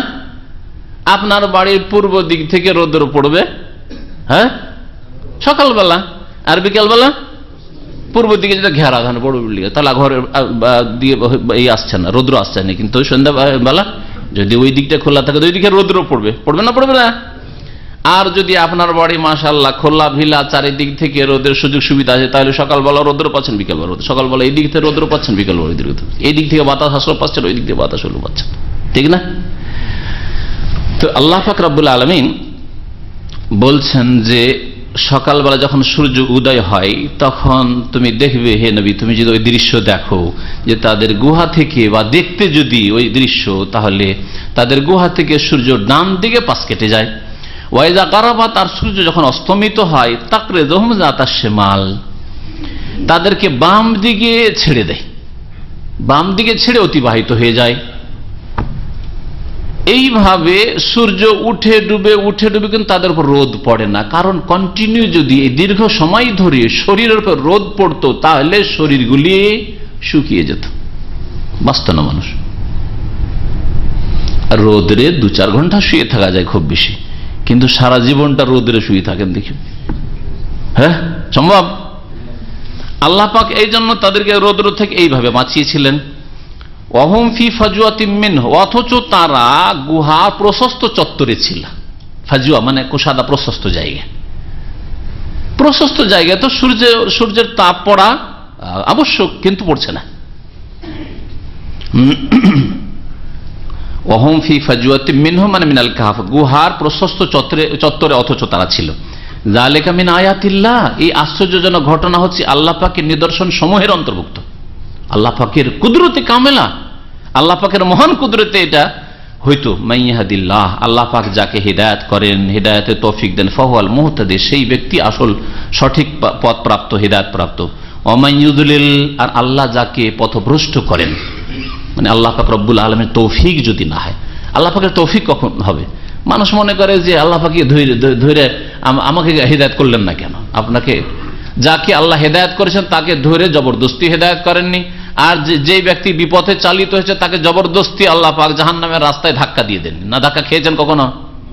বেনামাজি কখনো মসজিদের গেটে ঢুকছিল, ধাক্কা খেয়েছে নাকি? হ্যাঁ, কবর মাজার পূজারী কখনো ধাক্কা দিয়ে কবর মাজারে ঢুকিয়ে দেওয়া হয়েছে নাকি সিজদা করার জন্য? হয়েছে কোনোদিন? হ্যাঁ, কখনো তো হয়নি। তো এই নয় যে আল্লাহ পাক রব্বুল জবরদস্তি কাউকে হেদায়েত করেছেন তো মানে হেদায়েতে তৌফিক, আর জবরদস্তি কাউকে গুমরাহ করেছে। আল্লাহ পাক স্বাধীন মানুষ সৃষ্টি করেছেন এবং আল্লাহ পাক ভালো মন্দের ক্ষমতা দিয়েছেন, বিবেক দিয়েছেন, আর বিবেককে হেদায়েত করার জন্য, সঠিক পথ দেখানোর জন্য ওহী নাযিল করেছেন। বিবেক দিয়ে কাজ নিতে হবে, আর বিবেক যেখানে ফেল করবে, যাচ্ছে কিভাবে নামাজ পড়তে পারি, কিভাবে এই কাজটা করতে পারি, এটা বিবেকে ধরছে, তাহলে শরীয়তের আশ্রয় নিতে হবে, কোরআন এবং হাদিসে দেখতে হবে, সমাধান আল্লাহ পাকের বিধানে খুঁজতে হবে।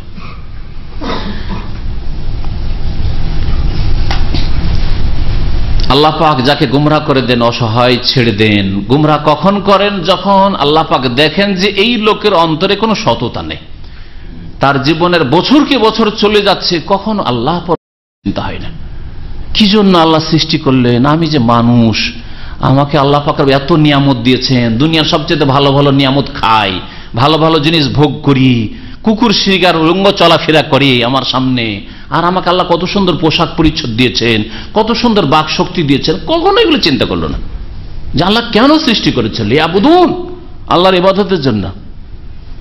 যখন চিন্তা করলো না, পাশবিক জীবন যাপন করলো, পশুর চরিত্র গ্রহণ করলো, আল্লাহ তখন ওমাইয়ুদুল, তখন আল্লাহ ওই পথে ছেড়ে দেন। এই হচ্ছে আল্লাহ পাকের গুমরাহ করে দেওয়া।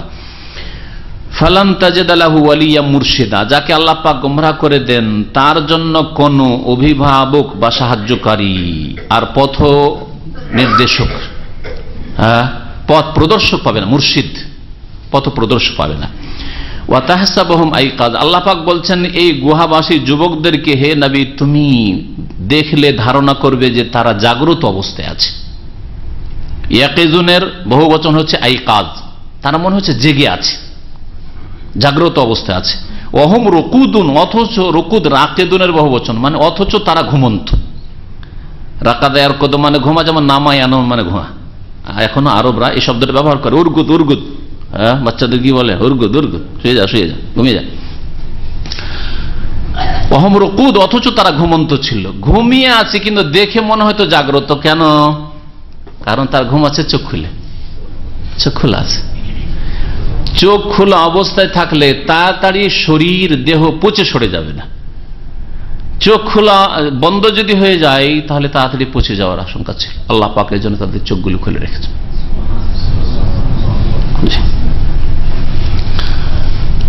এই ছিল এক আল্লাহ পাকের পক্ষ থেকে মুজিজা, অলৌকিকত্ব। আর একটা ছিল যে একই অবস্থায় তারা শুয়ে থাকতো না, এতদিন ধরে শুয়ে আছে, কিন্তু তাদের পার্শ্ব পরিবর্তন হচ্ছে, একবার ডান দিকে কাত হচ্ছে, এবার বাম দিকে, এবার এইদিকে, এবার চিত হচ্ছে, এবার কাত বাম দিকে। কারণ একই অবস্থায় যদি পড়ে থাকতো তাহলে মাটি খেতে শুরু করতো তাদেরকে, হ্যাঁ, কীট পতঙ্গ পোকাতে তাদের খেতে শুরু করতো আর শরীর খেয়ে নিত। আল্লাহ পাক বলছেন ওয়া নুকাল্লিবুহুম যাতাল ইয়ামিনি ওয়া যাতাশ শিমাল, আর তাদের পার্শ্ব পরিবর্তন করে দিতাম আমি ডান দিকে আর বাম দিকে, কখনো ডান দিকে এই কাঁথে শুইত, কখনো বাম দিকে কাঁথে শুইত। ওয়া কালবুহুম বাসিতুন যিরাআইহি বিল ওয়াসিদ, এবং তাদের কুকুর সামনের দুই পা লম্বা করে প্রশস্ত করে বসেছিল বিল ওয়াসিদ, গুহার দ্বারে। ওয়াসিদ মানে হচ্ছে দ্বার, কারণ ওয়াসাদা মানে হয় বন্ধ করা, আর বন্ধ করা হয় দ্বারকে, দরজাকে, হ্যাঁ, তাই না, গেট বন্ধ করা হয়। যেমন সূরায়ে হুমাজাতে বলা হয়েছে শেষখানে, আলাইহিম নারুম মুসাদা, এই যে ওয়াসাদা থেকে মুসাদা, জাহান্নামীরা জাহান্নামে যখন চলে যাবে, জাহান্নামে ফেলে দেওয়া হবে, তখন তাদের দরজাকে কি করে দেওয়া হবে, মুসাদাতুন মুগলাকাতুন, বন্ধ করে দেওয়া হবে, বন্ধ দরজা। বিল্ডিং এ যদি আগুন লেগে যায় আর চারিদিকে জানলা টাল্লা খোলা থাকে তো অক্সিজেন পাবে, তাই না, আর কিছুক্ষণ বাঁচার বা একটু অন্তত স্বস্তি সামান্য কিছু পাবে। আর যদি বন্ধ থাকে, চারিদিক বন্ধ, ধোঁয়াতে মরে যাবে, অল্প ধোঁয়াতে মরে যাবে, ঠিক না? কারণ কোনো নিকাশ নেই। তো আল্লাহ পাক রব্বুল এখানে ওসিদ বলেছেন, ওসিদ মানে হচ্ছে দরজা। তাহলে এই গুহার যে দ্বার ছিল, এই দ্বারে কুকুর যে সাথে ছিল, এই যুবকদের সাথে এক কুকুর হয়ে গেছিল, কুকুর সাথ ধরে নিয়েছিল। কুকুরটা কার ছিল এসব তাফসীর কারদের বিভিন্ন মত।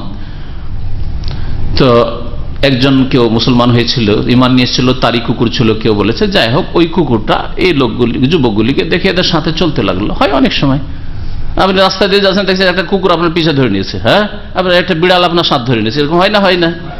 ধরে নিয়েছে।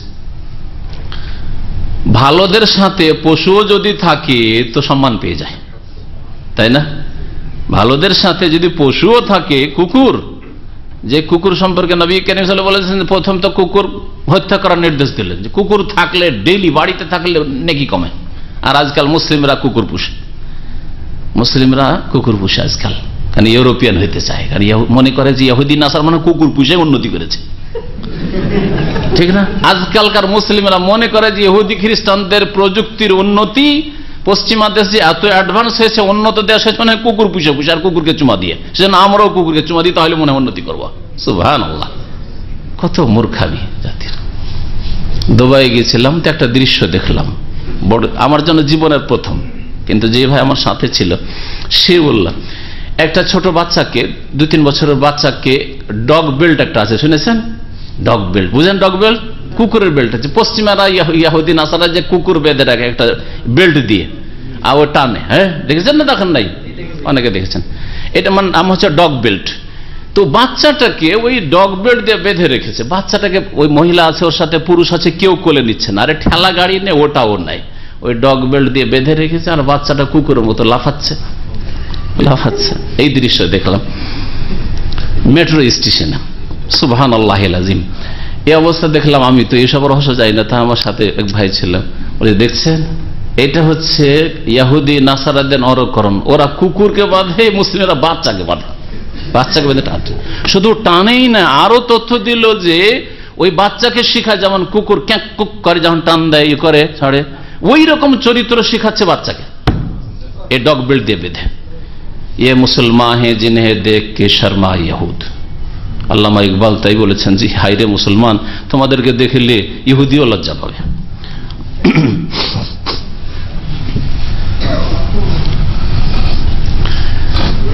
উন্নতি এতে নেই উম্মতে মুসলিমার যে ইহুদি নাসারার গর্তে ঢুকবে। উন্নতি আছে দিন দুনিয়ার জন্য মেহনত করায়। আপনার দিনকে ঠিক করেন আর দুনিয়াকে ঠিক করেন, স্বাবলম্বী হওয়ার চেষ্টা করেন, নিজের পায়ে দাঁড়াবার চেষ্টা করেন, দিনকে ঠিক রেখে। আল্লাহর সাথে সম্পর্কহীন হয়ে গেলে ইহুদি নাসারা সমান হয়ে গেলেন। তখন আল্লাহ পাক রব্বুল আলামিনের ফয়সালা হচ্ছে, যার কাছে বেশি শক্তি আছে দুনিয়ার, সে জিতবে, ঠিক না? আমাদের কাছে সবচেয়ে বড় যে শক্তিটা ছিল সেটা ইমানি শক্তি, আমলি শক্তি। এই শক্তি আমরা হারিয়ে দিচ্ছি। এখন বিজাতির সাথে, কাফেরদের সাথে আমাদের কম্পিটিশন হচ্ছে দুনিয়ার শক্তির। দুনিয়ার শক্তিতে ওরা আগে, সুতরাং আগে বেড়ে যাচ্ছে।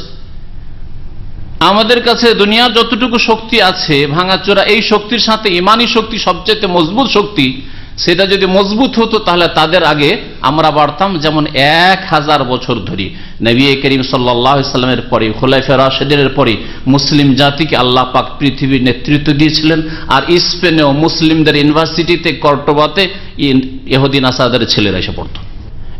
1000 বছর ধরে আরবি ছিল আন্তর্জাতিক ভাষা, আর 1000 বছর ধরে মুসলিম জাতি নেতৃত্ব দিয়েছে পৃথিবীর। এই 400 বছর, নবী সাল্লাল্লাহু আলাইহি ওয়াসাল্লামের পরে 1400 বছরের যে ইতিহাস, এই 400 বছর ধরে আল্লাহ পাক রব্বুল আলামিন মুসলিমদের পাপের কারণে, শিরক কুফরির কারণে, দ্বীনের উপর আস্থা হারিয়ে দেওয়ার কারণে তাদের কোরআনের উপর আস্থা নেই, তাদের ইসলামী বিধিবিধানের উপর আস্থা ভরসা নেই। অচল আজকাল কি করে চলবে যান্ত্রিক সভ্যতার যুগে, সেই জন্য আল্লাহ পাক তাদেরকে গোলামির মালা পরিয়ে দিয়েছেন। ধরো ইহুদি নাসারাদের গোলামি করো।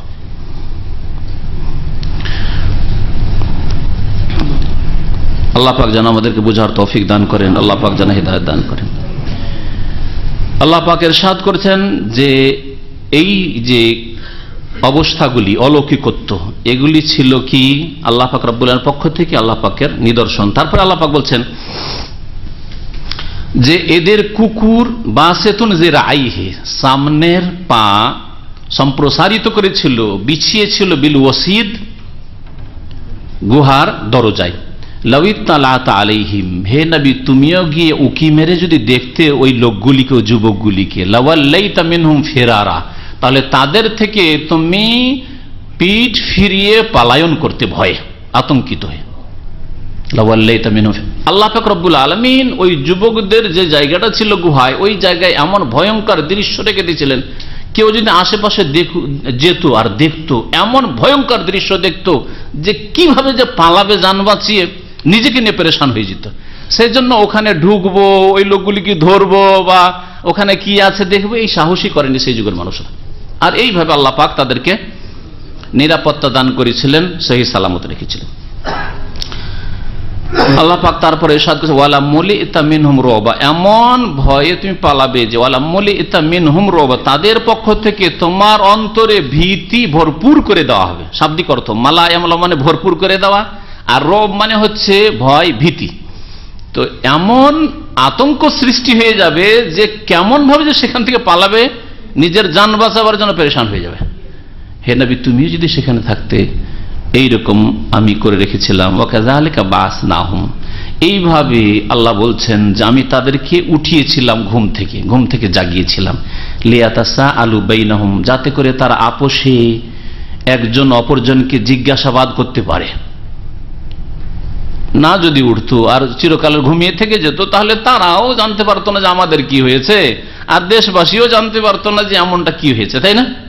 তো আল্লাহ পাক বলছেন যাতে করে ওরা জাগ্রত হয়ে জিজ্ঞাসা করে। কি জিজ্ঞাসা করে? কালা কাইলুম মিনহুম, তাদের একজন বলল অপরজনকে, কাম লাবিসতুম, কতক্ষণ তোমরা বা কতদিন এখানে অবস্থান করলে?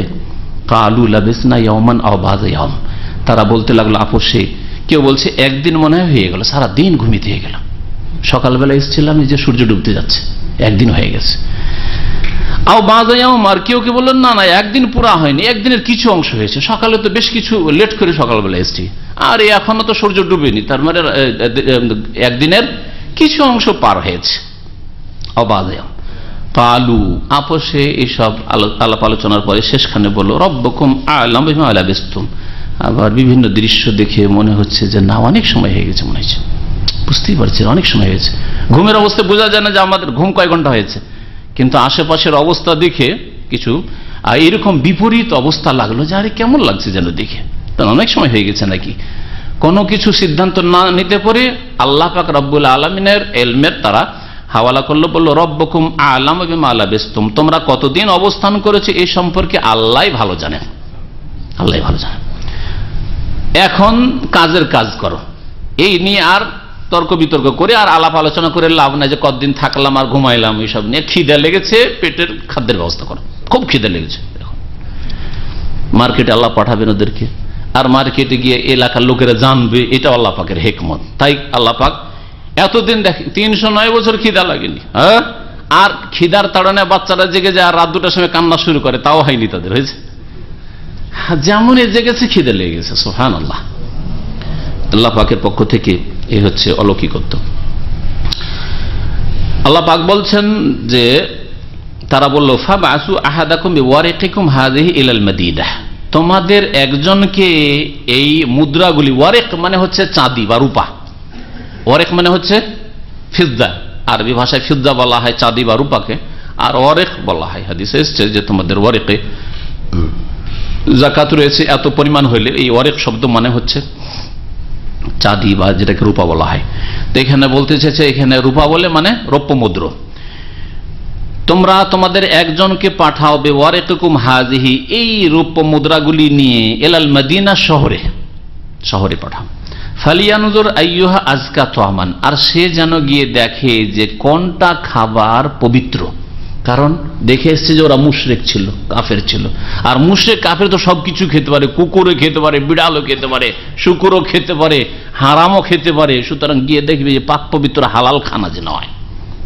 বাজারে গিয়ে যেই সেই জিনিস কিনে নিও না, ওদের স্বপ্ন যে এই তো এসছি, সুতরাং ওখান থেকে বাছাই করে খাবার কিনতে হবে। তাহলে বোঝা গেল একজন মুসলিমের জন্য সবসময় চিন্তাশীল, এত খিদা লেগেছে তারপরও না পাক পবিত্র হালাল খানা নিয়ে আসবে। তাহলে আপনার জীবনে কেমন হওয়া উচিত, আপনাকে কত সজাগ হওয়া উচিত। ফালিয়াতিকুম বিরিজকিম মিনহু, সেখান থেকে যেন তোমাদের জন্য কিছু আহার নিয়ে আসে, রিজিক নিয়ে আসে, খাদ্যবস্তু নিয়ে আসে। ওয়ালিয়াতালাত্তাফ, যে যাবে সে যেন গোপনীয়তা রক্ষা করে, গিয়ে হইচই করিও না, হ্যাঁ জানতে দিও না যে আমরা ওই গুহাতে ছিলাম, ওখান থেকে এসছি, আর খিদে লেগেছে তাই এসছি, ওসব কথা। কারোর সাথে বেশি গল্প সল্প করিও না, কথাবার্তা বলিও। নতুন জায়গায় যদি যান আর বেশি কথা বললেন তো গুম্বর ফাঁস হয়ে যাবে, তাই না? তাহলে বুঝে যাবে যে বিদেশ থেকে এসছে। বেশি কথা বলতে না, চালাকি হচ্ছে। গ্রামের মানুষ, পল্লী গ্রামের মানুষ চাপাই থেকে যদি ঢাকায় যায়, আর ঢাকায় গিয়ে যদি এলাকার ভাষা বলে, অথবা নোয়াখালীর মানুষ, চিটাঙ্গের মানুষ যে ঢাকায় এসে কথা বলে, গন্ডা পান্ডা যত আছে, পকেট মারা আছে, ও দেখবি যে এদের বেটা তো বাইরের লোক, ধরে কে। হ্যাঁ, বুঝতে পেরেছেন তো? চালাক মানুষের পরিচয় হচ্ছে কথা কম বলা এরকম জায়গায়। তাই তারা আপোষে বলে, ওয়ালিয়াতাল্লাহ, যেই ব্যক্তি খাবার নেওয়ার জন্য শহরে যাবে সে যেন গোপনীয়তা রক্ষা করে। ওয়ালা ইউশইরান্না বিকুম আহাদা, আর তোমাদের সম্পর্কে সে যেন কাউকে জানতে না দেয়, টের না পেতে দেয়। শাওরা মানে নিজে অনুভূত হওয়া, আর আশআরা মানে কাউকে জানিয়ে দেওয়া, ইশআর। ওয়ালা ইউশইরান্না বিকুম আহাদা, তোমাদের সম্পর্কে যেন কাউকে জানিয়ে না দেয়, না এই কথা না বলে যে আমি একা এসেছি, আমার 5-5জন সাথী আছে, আমার ওই গুহায় আছি, খিদা লেগেছে, খাবার নিয়ে যাব, কাউকে বলবে না সব কথা। এখনো কাফের ওই জালেম সরকার আছে, ওই জালেম লোকেরা গ্রামের আছে, এলাকার আছে, জানতে পারলে আবার আমাদেরকে ধরে নিয়ে যাবে, জবরদস্তি করে আমাদের দিন থেকে আমাদেরকে ফিরিয়ে দেবে, অথবা আমাদেরকে হত্যা করে দিবে, জুলম অত্যাচার হইতে পারে। তাই তারা বলল, ইন্নাহুম ইয়াযহারু আলাইকুম, তারা যদি তোমাদের ওপর তারা বিজয়ী হইতে পারে, মানে তোমাদেরকে ধরে নিতে পারে, ইয়ারজুমুকুম, তাহলে তোমাদেরকে পাথর মেরে সংসার করে দিবে, হত্যা করবে। রাজামা ইয়ারজুম মানে পাথর দিয়ে খুন করা, পাথর মেরে। আও ইউঈদুকুম ফি মিল্লাতিহিম, অথবা তোমাদেরকে তাদের ধর্মে ফিরিয়ে নেবে। আর বাতিল শক্তির কাজ হচ্ছে দুটো, হয় তাদের বাতিলে ফিরিয়ে নেওয়া, আর না ফিরাতে পারলে খুন করা। এটা হচ্ছে জালেম যতগুলি শক্তি এসেছে, আছে, আর আসবে কিয়ামত পর্যন্ত। ওয়ালান তারদা আনকাল ইয়াহুদু ওয়ালান নাসারা হাত্তা তাত্তাবি'a মিল্লাতাহুম, আল্লাহ পাক বলছেন ইহুদি নাসারা কখনো তোমার রাজি হবে, ডিসকাউন্ট ডিসকাউন্ট ডিসকাউন্ট, ঠিক আছে মানলাম মানলাম মানলাম, শুনলাম, তোমাদের কথা মোতাবেকই দেশ পরিচালনা করছি, এই করছি সেই করছি, কিচ্ছু শুনবে না। সিলেবাস তোমরা যেমন দিবে তেমন চালাবো, কলকাতা থেকে ছাপিয়ে নিয়ে এসে সিলেবাস আমরা মুসলিমদেরকে পড়াবো। ওয়ালান তারদা আনকাল ইয়াহুদু ওয়ালান নাসারা, কখনো বিজাতি তোমাদের উপর রাজি হবে না, হাত্তা তাত্তাবি'a মিল্লাতাহুম, যতক্ষণ পর্যন্ত তাদের ধর্মের, তাদের তরিকার অনুসারী না হবে।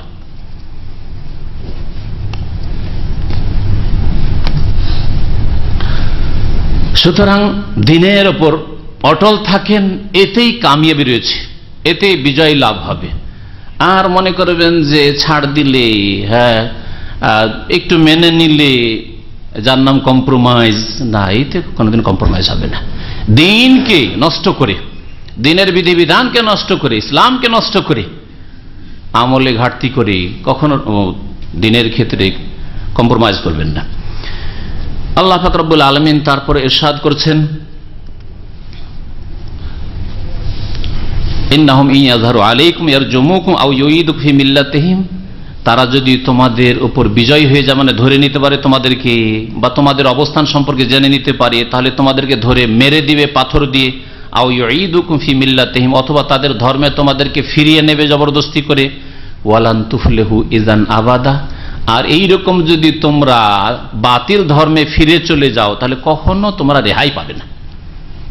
এই অবস্থা ইযান মানে এইরকম হয়ে গেলে কখনো তোমরা মুক্তি পাবে না, সফল কাম হতে পারবে না। তাহলে কামিয়াবি হচ্ছে দিনের ওপর কায়েম থাকা। আল্লাহ পাক রব্বুল আলামিন ইরশাদ করেছেন, ওয়া কাযালিকা আসারনা আলাইহিম, এইভাবে আমি তাদের সম্পর্কে মানুষকে জানিয়ে দিলাম, বা তাদের খবর প্রকাশ করে দিলাম। আসারা ইউসিরু, ইসার মানে অপরকে জানিয়ে দেওয়া, আসরা মানে নিজে জেনে নেওয়া, আর আসার ইসার মানে হচ্ছে অপরকে জানিয়ে দেওয়া। এইভাবে এদের সম্পর্কে মানব জাতিকে, মানে এলাকাবাসীকে, দেশবাসীকে জানিয়ে দিলাম। লিয়ালামু, যাতে করে তারা সকলে জানতে পারে, আন্না ওয়াদাল্লাহি হক, আল্লাহ পাকের প্রতিশ্রুতি চিরসত্য। ওয়া আন্না সাআতা লা রাইবা ফিহা, আর কিয়ামত হওয়ায় কোনো সন্দেহ নেই। ইয ইয়াতানাযাউনা বাইনাহুম আমরাহুম, যখন তারা আপোষে নিজের এই বিষয়কে নিয়ে তারা বাদানুবাদ করছিল। পরের অংশটু তাফসীর পরে করছি। এই অবস্থাটা এই আয়াতে যে আল্লাহ পাক বলেছেন সেটাকে বুঝেন। আল্লাহ পাক রব্বুল আলামিন বলছেন যে এই গুহাবাসীর লোক সম্পর্কে, যুবকদের সম্পর্কে মানব জাতিকে জানিয়ে দিলাম। কেন জানাইলাম? এর কারণ হিসেবে আল্লাহ বলছেন যাতে করে তারা বুঝতে পারে যে আল্লাহর ওয়াদা সত্য, আর কিয়ামতে কোনো সন্দেহ নেই। কিয়ামতের সাথে আর আল্লাহর ওয়াদার সাথে এদের যে উঠানো হইল আর দেশবাসীকে জানিয়ে দেওয়া হলো কি সম্পর্ক, এটা বোঝার চেষ্টা করতে হবে। কে বুঝেছেন? সামনে কোরআন নিয়ে বসে থাকল, বুঝতে পারছেন? হ্যাঁ হ্যাঁ হ্যাঁ হ্যাঁ। এরা যদি ওই নিখোঁজ হয়ে থেকেই যেত তাহলে এই বিষয়টা তাদের জন্য নিদর্শন হইতো না, কিছু শিক্ষার বিষয় হতো না। কিন্তু এতদিন ঘুমিয়ে থেকে ঘুম ভেঙেছে, উঠে এসেছে, তাই না? এই ঘটনা থেকে তারা এই বিষয়টি জানতে পারবে যে আল্লাহর ওয়াদা সত্য, যে আল্লাহ পাকে দুনিয়াকে কর্মক্ষেত্র হিসাবে সৃষ্টি করেছেন, আর আল্লাহ পাকের বদলার জগৎ আখিরাত রয়েছে, আখিরাত হবে যেই দিন ইয়াউমুল কিয়ামা, কিয়ামত হবে আর সবার বিচার হবে। ভালো মন্দ যা করেছেন দুনিয়ায় ভালো করে কেউ ফল দেয়নি, আল্লাহ পাক তার ফল দেওয়ার জন্য আখিরাত রেখেছেন, কিয়ামতের দিন রেখেছেন। আর এই কিয়ামতের দিনে কোনো সন্দেহ নেই।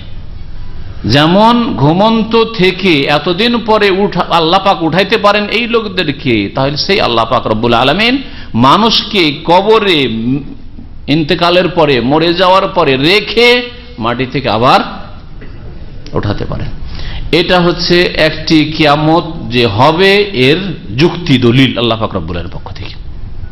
আল্লাহ পাকের পক্ষ থেকে আল্লাহ পাকের বাণী হচ্ছে দলিল, কিন্তু এটা মুসলিমের জন্য, যে আত্মসমর্পণকারী বিশ্বাসী তার জন্য।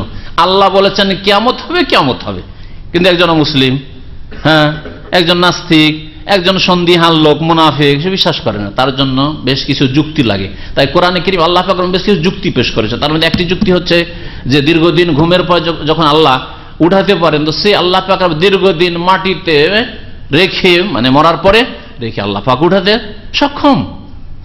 যে আল্লাহ ঘুমন্ত ব্যক্তিরাকে উঠিয়েছেন সে আল্লাহ পাক মৃত ব্যক্তিদেরকে উঠাবেন, একটা যুক্তি। এইরকমই আল্লাহ পাক যুক্তি পেশ করেছেন আপনার এই শস্য ক্ষেতের। একটা বীজ বপন করলেন, হ্যাঁ, বীজ কতদিন ধরে পড়ে আছে, পড়ে আছে, পড়ে আছে, যেমন বৃষ্টিপাত হইল, তারপরে গজিয়ে উঠল, অঙ্কুর গজিয়ে উঠল। এর থেকে কি শিখলেন? আখিরাত। মরেছে 5000 বছর আগে মরেছে, 10,000 বছর আগে মারা গেছে, আছে আছে আছে। আল্লাহ পাক রব্বুল আলামিনের যখন হুকুম হবে, মায়ে হায়াত আবে হায়াত যখন পড়বে, তখন গজে উঠবে সবাই। ইয়াউমা ইয়াকুমুন নাসু লিরাব্বিল আলামিন, রব্বুল আলামিন সবাই হাজির হবে। তো এইভাবে দলিল প্রমাণ আল্লাহ পাক রব্বুল আলামিন যুক্তি পেশ করেছেন কিয়ামত সম্পর্কে, যে কিয়ামত সত্য, এতে কোনো সন্দেহ নেই। আর এটা কিয়ামতের যে ওয়াদা আল্লাহ পাকের, যে একদিন আল্লাহ এই ওয়াদা পূরণ করবেন, চূড়ান্ত ফয়সালা হবে। দুনিয়াতে ভালো কাজের উত্তম বদলা পাওনি, আল্লাহ স্থগিত রেখেছেন, বিলম্ব করেছেন। দুনিয়াতে জুলম অত্যাচার করেছে জালেম, তার শাস্তি পায়নি, আল্লাহ পাক বিলম্ব করেছেন তার হিকমতে। আল্লাহ পাক সকলের ভালো মন্দ বদলা, ভালো মন্দ কাজের দেবেন। এরা আপোষে যখন তর্ক বিতর্ক করছিল যে কি করা যায়, ঘটনা এই হলো, এখানে আল্লাহ পাক সংক্ষেপ করে দিয়েছেন। ওই লোক গেল বাজারে, যাওয়ার পরে দোকানে, খাদ্যের দোকানে, খাবারের দোকানে পয়সা দিয়েছে। পয়সা দেখে হতভম্ব দোকানদার, আরে কোন যুগের পয়সা, কিন্তু চিনতেই পারে না কোন যুগের পয়সা। পাশের দোকানে দেখাতে শুরু করেছে। পাশের দোকানওয়ালা বলছে যে ভাই আমি তো বুঝি না। আর একজনকে 2-4-5 জন, বেশ কিছু লোক জমা হয়ে গেছে। কি হয়েছে? হয়েছে বেশ কিছু লোক জানতে পারলি তো কাম খারাপ। আমাকে বলা হয়েছিল তুমি লুকিয়ে গোপনে খাবারটা নিবে আর টান দিয়ে আসবে, তো লোকজন জানাজানি হয়ে গেল, দৌড় দিল। আবার ওই যুবক যে খাবার নিতে এসেছিল গুহায় চলে গেল। কোন কোন তাফসীরকার যে তারা সাথেও গিয়েছিল গুহার দ্বার পর্যন্ত, চলো তোমরা কোথায় আছো ঘটনা জেনে। গুহার দ্বার পর্যন্ত গিয়েছে, কিন্তু সেখানে গিয়ে আর টিকতে পারেনি, পালাতে শুরু করেছে। আর সেখানে ভিতরে গিয়ে দেখবে তা তাদের পক্ষে সম্ভব হয়নি। আর কোন কোন তাফসীরকারগণ আবার এটাও বলেছেন যে হতে পারে তারা দেখেছে, কিন্তু তারপরে তাদের মৃত্যু হয়ে গেছে সেখানে, সেই গুহাতেই তাদের ওই যুবকদের মৃত্যু হয়ে যায়, আর সেই গুহায় তাদের কবরস্থানে বা কবরে পরিণত হয়। তারপরে সেই যুগের লোকেরা কাফের মুশরিক ছিল না। যেই যুগে তারা হিজরত করে গিয়েছিল এই যুবকরা, সেই যুগে তো কাফের মুশরিক নেতারা ছিল বা দেশবাসী কাফের মুশরিক ছিল। কিন্তু ইসলামের দাওয়াত হয়েছে, তাওহীদের দাওয়াত হয়েছে, নবী রাসূলগণের দাওয়াত এসেছে, দেশ 300 বছর পরে মুসলমান হয়ে গেছে, মুমিন হয়ে গেছে, অবস্থাই পাল্টে গেছে। তো এরা তাহলে আর শত্রু নাই। তখন শত্রু ছিল যে সময় হিজরত করে এই যুবকরা, আর এখন এরা শত্রু নয়, বন্ধু। এরা আপোষে তখন আলাপ আলোচনা শুরু করলো কি করা যায় এই জায়গাটি, তো লোকগুলি তো ভালো লোক ছিল, তো কি করা যায়। ফাকালু বুনু আলাইহিম বুনিয়ানা, তাদের কিছু লোকেরা বলল যে এর উপর অট্টালিকা তৈরি করে দাও, একটা ঘর তৈরি করে দিই, ঘর নির্মাণ করে দিই গুহার উপর। রব্বহুম আ'লামু বিহিম, আল্লাহ আমাদের, তাদের রব, রব্বহুম তাদের প্রতিপালক আল্লাহ তাদের সম্পর্কে বেশি জানেন যে তাদের অবস্থা কি বা কি হবে, আর আমরা সেখানে ঢুকতেও পারছি না, এখানে একটা অট্টালিকা বানিয়ে দিই। কালাল্লাযিনা গালাবু আলা আমরিহিম, কিন্তু তাদের ওপর যারা প্রভাবশালী ছিল, তাদের ক্ষেত্রে যারা প্রভাবশালী, গালাবু আলা আমরিহিম তাদের কাজের ক্ষেত্রে যারা বিজয়ী হয়েছিল, এটা হচ্ছে শাব্দিক অর্থ। তার মানে তারা ওই যুগে যারা প্রভাবশালী লোক ছিল, আর প্রভাবশালীদের কথাই চলে, তাই না? সমাজে, দেশে, বাড়িতে কার কথা চলে? প্রভাবশালীদের কথা চলে। জনবলের প্রভাব রয়েছে, না হয় টাকা পয়সার প্রভাব রয়েছে, নেতৃত্বের প্রভাব রয়েছে ইত্যাদি, এই প্রভাবশালীদেরই কথা চলে। আল্লাহ পাক বলছেন কালাল্লাযিনা গালাবু আলা আমরিহিম, তাদের প্রভাবশালী লোকেরা বলল লানাত্তাখিযান্না আলাইহিম মসজিদা, ওই গুহাবাসীদের ওপরে আমরা মসজিদ নির্মাণ করে নেব, মসজিদ নির্মাণ করে নেব। তারপরে তারা মসজিদ নির্মাণ করলো হয়তো, কিন্তু মসজিদ নির্মাণ করা কবরের ওপর এই আয়াত দিয়ে কি জায়েজ করা যাবে? আল্লাহ ঘটনা বর্ণনা করেছেন না বৈধতা বর্ণনা করেছেন? ঘটনা বর্ণনা করেছেন। আর তারপর আল্লাহ পাক ইঙ্গিত করেছেন যে যারা এই কাজ করেছিল তারা কি ইমানদার ছিল, প্রভাবশালী ছিল। আর প্রত্যেক যুগে প্রভাবশালী লোকেরা পথভ্রষ্ট থাকে, অধিকাংশ।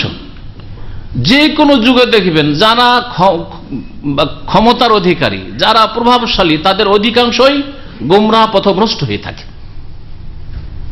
আজকে আপনি চিন্তা করেন, যদি নতুন করে 2-4-10টা মাজার বানাইতে চান, খুব সহজ বানানো, ঠিক কিনা?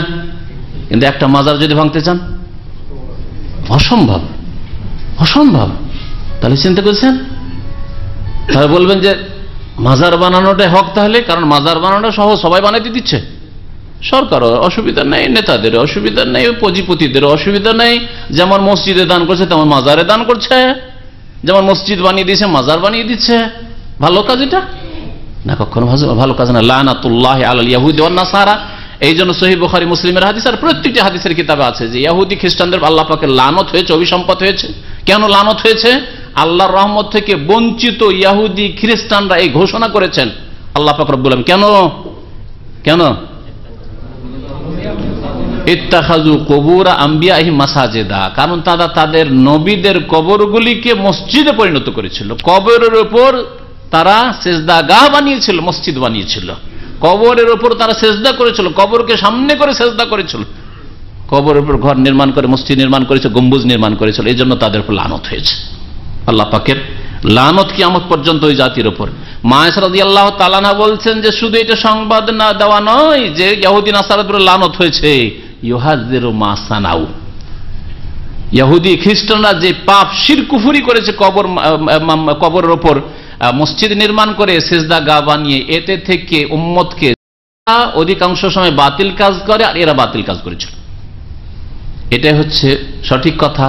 আর আরেকটি জবাব বলতে পারেন, সেটা হচ্ছে যে আগের ধরে প্রাচীন যুগে মুসা আলাইহিস সালাম, ঈসা আলাইহিস সালামের পূর্ব যুগের ঘটনা, এই গুহাবাসীর ঘটনা, সেই যুগে হতে পারে কিছু কাজ জায়েজ যেটা আজকে জায়েজ নয়।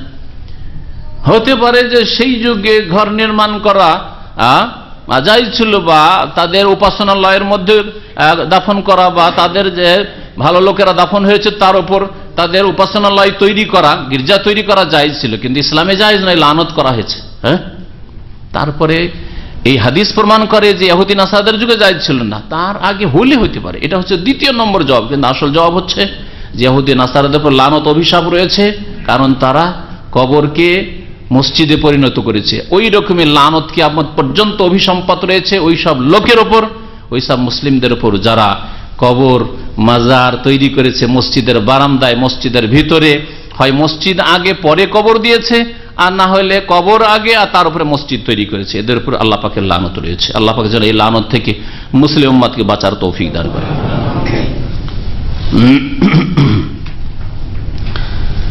আল্লাহ পাক তারপরে বলছেন তাদের সংখ্যা সম্পর্কে, সায়াকুলুনা সালাসা, হে নবী তারা বলে থাকে বা বলবে যে সালাসা, ওই যুবকরা তিনজন ছিল, রাবিউহুম কালবা, তাদের চতুর্থ ছিল তাদের কুকুর, মানে তিনজন যুবক ছিল কেউ কেউ বলতো, আর 4 নম্বরে তাদের কুকুর ছিল যখন ওরা দেশ থেকে গুহায় আশ্রয় নিয়েছে। ওয়াকুলুনা, আর তাদের কিছু লোকেরা বলে খামসাতুন, ওরা 5 জন ছিল, সাদেসুহুম কালবুহা, তাদের ষষ্ঠ ছিল কুকুর, মানে 5 জন তারা যুবক ছিল। রাজমাম বিল গায়ব, এই কথাটি তারা আন্দাজে ঢিল ছুঁড়ে বলে থাকে, যেমন আন্দাজে ঢিল ছোঁড়া, গাছে বুঝতে পারছেন যে আম আছে বা লিচু আছে, কিন্তু এক ঘন পাতার জন্য দেখতে পাচ্ছেন না, কি করছেন, আম পেড়েছেন এরকম ঢিল ছুড়ছেন, লাগতেও পারে আবার নাও লাগতো। রাতের অন্ধকারে মারামারি চলছে, এই দিক থেকে পাথর মারছে, ওই দিকে পাথর চালাচ্ছে, কেউ কাউকে দেখতে পাচ্ছেন না, মার আন্দাজে লাগে, লাগলো না হয় না লাগে, হ্যাঁ ঠিক না। একে বলা হয় রাজমাম বিল গায়ব। রাজামা এর মানে পাথর মারা, শাব্দিক অর্থ বুঝেন এখন। রাজামা এর মানে কি, পাথর মারা, আর বিল গায়ব মানে না দেখে, তো না দেখে পাথর মারা, এই জন্য অর্থ কি করলাম, আন্দাজে ঢিল ছোড়া। আন্দাজে ঢিল ছোড়া কথা যে ওরা ছিল 3 জন, আন্দাজে ঢিল ছোড়া ওরা ছিল 5 জন। আল্লাহ এই দুটি মন্তব্য সম্পর্কে বলছে এটা হলো অন্ধকারে ঢিল ছোড়ার মতো, না দেখে ঢিল ছোড়া। তারপর আল্লাহ পাক বলছেন ওয়াকুলুনা, আর কিছু লোকেরা বলে সাবাতুন, ওরা ছিল 7 জন, ওয়াসামিনুহুম কালবুহুম, আর তাদের 8ম ছিল তাদের কুকুর। এই বক্তব্যটি আল্লাহ বলার পরে নীরব হয়েছেন, এই জন্য অধিকাংশ তাফসীর কারগণ বলছেন যে তাদের সংখ্যা ছিল 7, আর তাদের 8 নম্বর ছিল তাদের সাথের কুকুর। কুল, হে নবী তুমি বলে দাও, রব্বি আ'লামু বিইদ্দাতিহিম, আমার প্রতিপালক তাদের সংখ্যা সম্পর্কে বেশি জানেন, আর সংখ্যা কম হোক আর বেশি হোক তাতে কোনো যায় আসে না, তাতে কোনো লাভ লোকসান নেই, আর সংখ্যা জেনে লাভও নেই। কম থাক আর বেশি থাক, আসল ঘটনা থেকে শিক্ষার যে দিকগুলি রয়েছে আমাদের আমলের জীবনে, কর্মজীবনে, সেগুলি হচ্ছে আসল গুরুত্বপূর্ণ বিষয়। আল্লাহ পাক বলছেন মা ইয়ালামুহুম ইল্লা কালিল, তাদের সম্পর্কে অল্প কিছু লোক ছাড়া কেউ জানে না। আব্দুল্লাহ বিন আব্বাস রাদিয়াল্লাহু তাআলা আনহুমা, প্রখ্যাত মুফাসসির সাহাবায়ে কেরামদের মধ্যে, তিনি বলতেন আনা মিনাল কালিল, অল্প লোকেরা গুহাবাসীর সংখ্যা সম্পর্কে জানে, ও সেই অল্প লোকের একজন হচ্ছি আমি। আর তিনি বলতেন যে শেষ বক্তব্যটি ঠিক, তারা 7 জন আর 8ম হচ্ছে তাদের কুকুর। আল্লাহু আ'লাম। আল্লাহ পাক বলছে ফালা তুমারে ফিহিম ইল্লা মিরাআন যাহিরা, এদের সংখ্যা সম্পর্কে তুমি বাহ্যিক কথা বলা ছাড়া আর কিছু তর্ক করিও না। এদের সম্পর্কে তর্ক করে লাভ নেই, যে কতটা ছিল না ছিল, কেউ বলবে কম তুমি বলবে বেশি, কেউ বলবে বেশি তুমি বলবে কম, এসব করে লাভ নেই। যদি কেউ কথা বলে তো বাহ্যিক শুধু কথা বলা যে হ্যাঁ এইরকম ছিল বলা হয়ে থাকে, ব্যাস এতটাই যথেষ্ট, এর পেছনে পড়ার কোনো প্রয়োজন নেই। ওয়ালা তাস্তাফতি ফিহিম মিনহুম আহাদা, আর এই যুবকদের সম্পর্কে, গুহাবাসী যে যুবকরা, এদের সম্পর্কে তুমি তাদের কাউকে জিজ্ঞেস করিও না, কারণ কারো কাছে সত্য তথ্য নেই, আসল তথ্য এই ওহীতে আছে, কোরআনে কারীমে আছে। সুতরাং তারপরে আবার কোন ইহুদি পাবে, আহলে কিতাব, নাসারা পাবে, কোন আলেম পাবে, ধর্মযাজক পাবে, জিজ্ঞেস করবে যে আচ্ছা ও গুহাবাসীদের সংখ্যা কত ছিল, গুহাবাসীদের সম্পর্কে কিছু বলেন তো, ওদের কাছ থেকে নেবে না, নেওয়ার প্রয়োজন নেই, আল্লাহ নিষেধ করছে। তাহলে যে কোনো নলেজ নিতে হবে বিশুদ্ধ সূত্র থেকে, হ্যাঁ বিশুদ্ধ উৎস থেকে, আপনার নেওয়ার ক্ষেত্রটা যেন ঠিক হয়, যেখান থেকে নিয়েছেন, যার কাছ থেকে নিয়েছেন সেটা যেন নির্ভরযোগ্য হয়। আল্লাহ পাক তারপর ইরশাদ করেছেন ওয়ালা তাকুলান্না লিশাইইন ইন্নী ফাইলুন যালিকা গাদান ইল্লা আন ইয়াশা আল্লাহ ওয়াজকুর রাব্বাকা ইযা নাসিত। নবী করিম সাল্লাল্লাহু আলাইহি সাল্লাম এই ঘটনা সম্পর্কে যখন জিজ্ঞাসা করা হয়, আরো 2টি ঘটনা গত সপ্তাহে বলেছিলাম তাই না, 3টি প্রশ্ন করেছিল মক্কার মুশরিকরা, নবী করিম সাল্লাল্লাহু কি বলেছিলেন জবাবে, কালকে বলে দেব ইনশাআল্লাহ বলতে তিনি ভুলে গেছিলেন। 15 দিন ধরে, তাফসীরে রয়েছে রিওয়ায়াতটি যে 15 দিন ধরে ওহী আসেনি। যাতে একটু বিচলিত হন নবী সাল্লাল্লাহু আলাইহি সাল্লাম, আর কাফেরদের একটু সুযোগ হয়ে যায় হইচই করার। দেখো দেখো মোহাম্মদ বললো কাল, আরেক বলতেই পারে না, জানে না, তার মানে আসলে নবী না। 15 দিন পরে যখন জিবরাইল আলাইহিস সালাম ওহী নিয়ে আসলেন, এই আয়াত নাজিল হইল, হে নবী ওয়ালা তাকুলান্না, তুমি বলবে না, লেশাইইন, আলিফ এখানে আছে কিন্তু এই আলিফটা পড়া যাবে না, যেমন লেখা আছে শাইন, তাই না, কিন্তু আলিফটা পড়া যাবে না, দেখেন গোল করা আছে আরবি কোরআনগুলোতে, ওয়ালা তাকুনা লিশাইইন, এটা হচ্ছে রাসমে উসমানী, উসমান রাদিয়াল্লাহু তাআলা যে লিখেছিলেন কোরআনে কারীম লিখিয়েছিলেন, তার লিখার পদ্ধতি, আলিফ লিখা আছে কিন্তু পড়াই আসবে না, শাইইন পড়বেন, লিখা আছে আলিফ দিয়ে। কোন কিছু সম্পর্কে হে নবী তুমি বলবে না যে ইন্নী ফাইলুন যালিকা গাদান, এটা আমি আগামী কালকে করব, এই কথা বলিও না, যতক্ষণ কি না বলবে ইল্লা ইয়াশা আল্লাহ, যতক্ষণ না বলবে যে আল্লাহ যদি চান, আল্লাহ যদি চান, তাহলে ইনশাআল্লাহ বলে বলবে। ভবিষ্যৎ সম্পর্কে কোনো কিছু বলো, ঠিক আছে দেবো ইনশাআল্লাহ, যাবো ইনশাআল্লাহ, বাড়ি আসবো ইনশাআল্লাহ, আর স্ত্রীকে বলছে নিশ্চিত আমি আগামী সপ্তাহে আসছি, যেতে পারলেন না, কোন সন্দেহ নাই আগামী সোমবারে নামছি, হরতাল, যেতে পারলেন না, হবে না, হবে না, আরো কত রকম বাধা হইতে পারে, ছুটি লাগলো না, ফ্লাইট ক্যান্সেল হয়ে গেল, ফেলিয়ার হয়ে যাবে, সেই জন্য ইনশাআল্লাহ বলবে। মুসলিমের একটি পরিচয় হচ্ছে যে ভবিষ্যৎ কাজে কথা ইনশাআল্লাহ বলবে। আজকালকার অধিকাংশ মুসলিম এমন গোলামির জীবন যাপন করছে, হীনমন্যতায় ভুগছে, আর ইনশাআল্লাহ বলে দিব, তো বুঝে জানবে যে মুসলিম আমি, চেহারাতে বুঝতে দিলাম না, আবার কথাতে তুই বুঝিয়ে দিই, তাহলে বুঝে দিবে, যাতে করে এয়ারপোর্টে, বাস স্ট্যান্ডে, শহরে, দেশ বিদেশে চিনতে না পারে। হ্যাঁ সালাম আলাইকুম, তো চিনে ফেললো মুসলিম, হ্যাঁ ওয়ালাইকুম সালাম, চিনে ফেললো মুসলিম, কেমন আছেন আলহামদুলিল্লাহ ভালো আছে, চিনে ফেললো মুসলিম, হ্যাঁ কি কখন আসবেন, হ্যাঁ ইনশাআল্লাহ আসছে, টেলিফোনে কথা বলছেন আর চারিদিকে সাথে অমুসলিম, হ্যাঁ ইনশাআল্লাহ আসছে, তো বুঝলো যে ইনশাআল্লাহ বলছে তার মানে মুসলিম, বুঝতে দিবেন না সেজন্য, হ্যাঁ হ্যাঁ হ্যাঁ আসছি আসছি, টেলিফোনটা উঠিয়ে কেমন আছো, ভালো আছো, সালাম আলাইকুম নাই, বুঝতে দিতে চান না আশেপাশের লোক সব অমুসলিম, যাতে টের না পায় জানি মুসলিম। এই রকমের অবস্থা অধিকাংশ মুসলিমদের আজকের জামানায়। সেই জাতিকে আল্লাহ কি করে মদত করবেন, যে জাতি নিজের পরিচয় দিতে লজ্জাবোধ করে,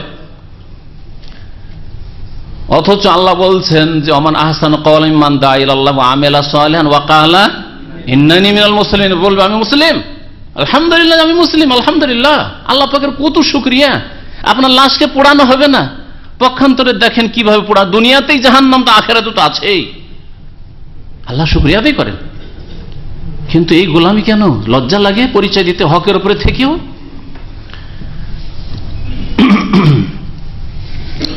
আল্লাহ পাক রব্বুল আলামিন ইরশাদ করছেন যে ওয়াজকুর রব্বাকা ইযা নাসিত, হে নবী তোমার রবকে স্মরণ করবে যদি ভুলে যাও, যদি কখনো ভুলে যাও, যখন ভুলে যাবে স্মরণ হলেই কি করবে, স্মরণ করবে। হতে পারে যে বলতে গিয়ে কেমন আছেন, ভালো আছি, ও 1-2 মিনিট পরে বা 2-4-10 সেকেন্ড পরে মনে হচ্ছে শুধু ভালো আছে, বলবেন আলহামদুলিল্লাহ ভালো আছে, হ্যাঁ তো আল্লাহকে স্মরণ করেন, আসবেন তো, হ্যাঁ আসবো, একটু পরে মনে হচ্ছে 10 সেকেন্ড পরে, আরে কথাটা কি বললাম, ইনশাআল্লাহ ইনশাআল্লাহ আসবো, বলেন ওয়াজকুর রব্বাকা ইযা নাসিতা। যখনই ভুলে যাবেন, গাফিলতি আসবে, তখন বেশি বেশি আল্লাহ পাকের জিকির আজকার করে আল্লাহ পাককে স্মরণ করেন। ওয়াকুল, হে নবী আরো বলো, আসা আন ইয়াহদিয়ানি রব্বি লিআকরাবা মিন হাযা রাশাদা। আশা মানে সম্ভাবনা রয়েছে, মানে আশা করি, ভাব অর্থ বলতে মানে আশা করি, আশা করি যে আন ইয়াহদিয়ানি রব্বি, আমার প্রতিপালক আমাকে রাস্তা দেখাবেন, লিআকরাবা মিন হাযা রাশাদা, এর চাইতে বেশি সঠিক পথ হওয়ার নিকট, সঠিক পথের নিকটবর্তী। আবার তরজমা করা যায়, অকুল, হে নবী তুমি বলো, নবীকে আল্লাহ পাক রব্বুল বলছেন যে আল্লাহ পাকের কাছে এই রকম আশাবাদী হও এবং ঘোষণা করো, জানাও, আসা আন ইয়াহদিয়ানি রব্বি, যে হতে পারে যে আল্লাহ পাক আমাকে আমার রব রাস্তা দেখাবেন এর চাইতে বেশি অধিক সত্যের নিকটবর্তী, মানে সত্য পথ দেখাবেন, সত্য পথে রাখবেন। ওয়াল্লাবিসু ফি কাহফিহিম 300 সিনিনা ওয়াজদাদু 9, আর এই যুবকরা গুহায় অবস্থান করেছিল তাদের 300 বছর, ওয়াজদাদু 9, অতিরিক্ত 9 বছর। 300 বছর বলার পর আল্লাহ কি বললেন, অতিরিক্ত ওয়াজদাদু, আরো তারা অতিরিক্ত কত ছিল, 9 বছর ছিল, মানে 309 বছর ছিল। কেউ কেউ বলেছেন 309 বছরই ছিল, আল্লাহ পাকের এটা বাকভঙ্গিমা এভাবে পেশ করেছেন। আর কেউ কেউ বলছেন না, চাঁদের মাস হিসাবে 309 হয়, আর হ্যাঁ হ্যাঁ এই ইংরেজি হিসাবে 300 হয়, 300 হয়, আর কম বেশি হয়। আপনার বয়স যদি 33 হয়ে থাকে তো দেখবেন যে আরবিতে আপনার 34 বছর বয়স হয়ে গেছে, 30-এর কাছাকাছি গেলে। 355 দিনে বছর মহরম সাফার, আর 365 দিনে বছর যা পড়েছে বিজাতিদের জানুয়ারি ফেব্রুয়ারি, হ্যাঁ, বা বৈশাখ জ্যৈষ্ঠী। আর একটি আয়াতের পরে শেষ করছি, কুলিল্লাহু আ'লামু বিমা লাবিসু, হে নবী তুমি জানিয়ে দাও আল্লাহ বেশি ভালো জানেন যে কতদিন তার অবস্থান করেছে। লাহু গায়বুস সামাওয়াতি ওয়াল আরদ, আসমান জমিনের গায়ব অদৃশ্যের কথা একমাত্র তিনি জানেন। আবসির বিহি ওয়া আসমে, আল্লাহ পাক কতই না সূক্ষ্ম দেখেন আর কতই না সূক্ষ্ম শোনেন। আবসির বিহি ওয়া আসমে, মা লাহুম মিন দুনিহি মিন ওয়ালি ওয়ালা ইউশরিক ফি হুকমিহি আহাদা, আল্লাহ পাকের ছাড়া, মা লাহুম মিন দুনি, তাদের জন্য আল্লাহ ছাড়া কোনো পৃষ্ঠপোষক নেই। ওয়ালা ইউশরিক ফি হুকমিহি আহাদা, আল্লাহ পাক তার ফয়সালাই, তার আদেশ নিষেধে কোনো কাউকে শরীক করেন না, তার সার্বভৌমত্বে কাউকে তিনি শরীক করেন না, পার্টনার করেন না। এখানে আল্লাহ পাক সম্পর্কে বলছে আবসির বিহি ওয়া আসমে, কতই না সূক্ষ্ম তিনি দেখেন আর কতই না সূক্ষ্ম তিনি শোনেন। আবসির বাহ্যিক মনে হচ্ছে আমরের সেগা না, এগুলো হচ্ছে তাজ্জুবের সেগা। এগুলো কি বলা হয়, যারা গ্রামার বুঝেন, আরবি গ্রামার, এগুলো তাজ্জুব। হ্যাঁ, মা আসমাহু ওয়া আসমে বিহি, বা মা আফআলাহু ওয়া আফইল বিহি, এইরকম। ওয়াতলু মা উহিয়া ইলাইকা মিন কিতাবি রাব্বিক, হে নবী তুমি তোমার প্রতি যা ওহী হচ্ছে তা পড়ে শোনাও তোমার রবের কিতাব থেকে। লা মুবাদদিলা লিকালিমাতিহি, আল্লাহ পাকের বাণীতে কেউ পরিবর্তনকারী নেই। আল্লাহ পাকের সৃষ্টিগত বাণীতে আল্লাহ যদি কোনো কিছু করতে চান তাতে কেউ পরিবর্তন করাতে পারবে না। আল্লাহ করতে চাইছেন আর এরা হতে দেবে না, এটা কেউ করতে পারে না। এটা হচ্ছে একটি অর্থ। আর আরেকটা হচ্ছে আল্লাহ পাকের বাণী মানে শরীয়তের বাণী যদি বলেন, তাহলে এর তাফসীর হবে যে আল্লাহ পাকের শরীয়তের বিধিবিধান কেউ পরিবর্তন করার ক্ষমতা অধিকার রাখে না। যদি কেউ পরিবর্তন করে, মানব রচিত বিধান নিয়েছে, কোরআনকে সরিয়ে দিয়ে মুসলিম দেশগুলিতে মানুষের তৈরি করা বিধান নিয়ে এসছে, আল্লাহ পাক এটার পারমিশন দেননি। এই অধিকার কার? লা মুবাদদিলা লিকালিমাতি, আল্লাহর বিধানকে পরিবর্তন করার কেউ নেই, কোন শক্তিকে এই ক্ষমতা দেওয়া হয়নি। হ্যাঁ, এই দুঃসাহসিকতা যেন না করে যে মানব রচিত বিধান নিয়ে আসবে কোরআনের জায়গায়, মানুষের তৈরি করা মতবাদ চলবে আর আল্লাহর বিধানকে অচল করে দিয়ে সীমিত করবে, যে কোরআনের কথা মসজিদেই থাক আর মাদ্রাসায় থাক। লা মুবাদদিলা লিকালিমাতি, এই কাজ খবরদার করবে না কেউ, কাউকে এই ইখতিয়ার দেওয়া হয়নি। ওয়ালান তাজিদা মিন দুনিহি মুলতাহাদা, আর তার ছাড়া আর কোনো তুমি আশ্রয়স্থল পাবে না, একমাত্র আশ্রয়স্থল আল্লাহ পাক রব্বুল আলামিন। আজকের তাফসীর এখানেই শেষ করছি। আল্লাহ পাক রব্বুল আলামিন যেন গুনাহ খাতা আমাদের মাফ করেন, আল্লাহ পাক রব্বুল আলামিন যেন নেক আমলে তৌফিক দান করেন, আল্লাহ পাক কোরআন বুঝার যেন তৌফিক দান করেন, আর আমাদের জীবনকে আল্লাহ পাক সুন্দর করার জন্য কোরআন দ্বারা তৌফিক দান করেন। আল্লাহ পাক আমাদের যেন নেক আমলে তৌফিক দান করেন, আল্লাহ পাক আমাদের অতীতের ভুল ভ্রান্তি যেন মাফ করে দেন। আল্লাহ পাক রব্বুল আলামিন আমাদের মধ্য থেকে যারা দুনিয়া থেকে বিদায় নিয়েছে মুমিন মুমিনাত, আল্লাহ পাক তাদের রুহের মাগফিরাত করেন। যারা অসুস্থ হয়ে রয়েছে, আহত হয়ে রয়েছে, আল্লাহ পাক তাদের যেন শিফা দান করেন, সুস্থতা দান করেন। আল্লাহ পাক রব্বুল আমাদের বালা মুসিবত যেন দূর করে দেন। সুবহান রাব্বিকা রাব্বিল ইজ্জাতি আম্মা ইয়াসিফুন ওয়া সালামুন আলাল মুরসালিন ওয়ালহামদুলিল্লাহি রাব্বিল আলামিন।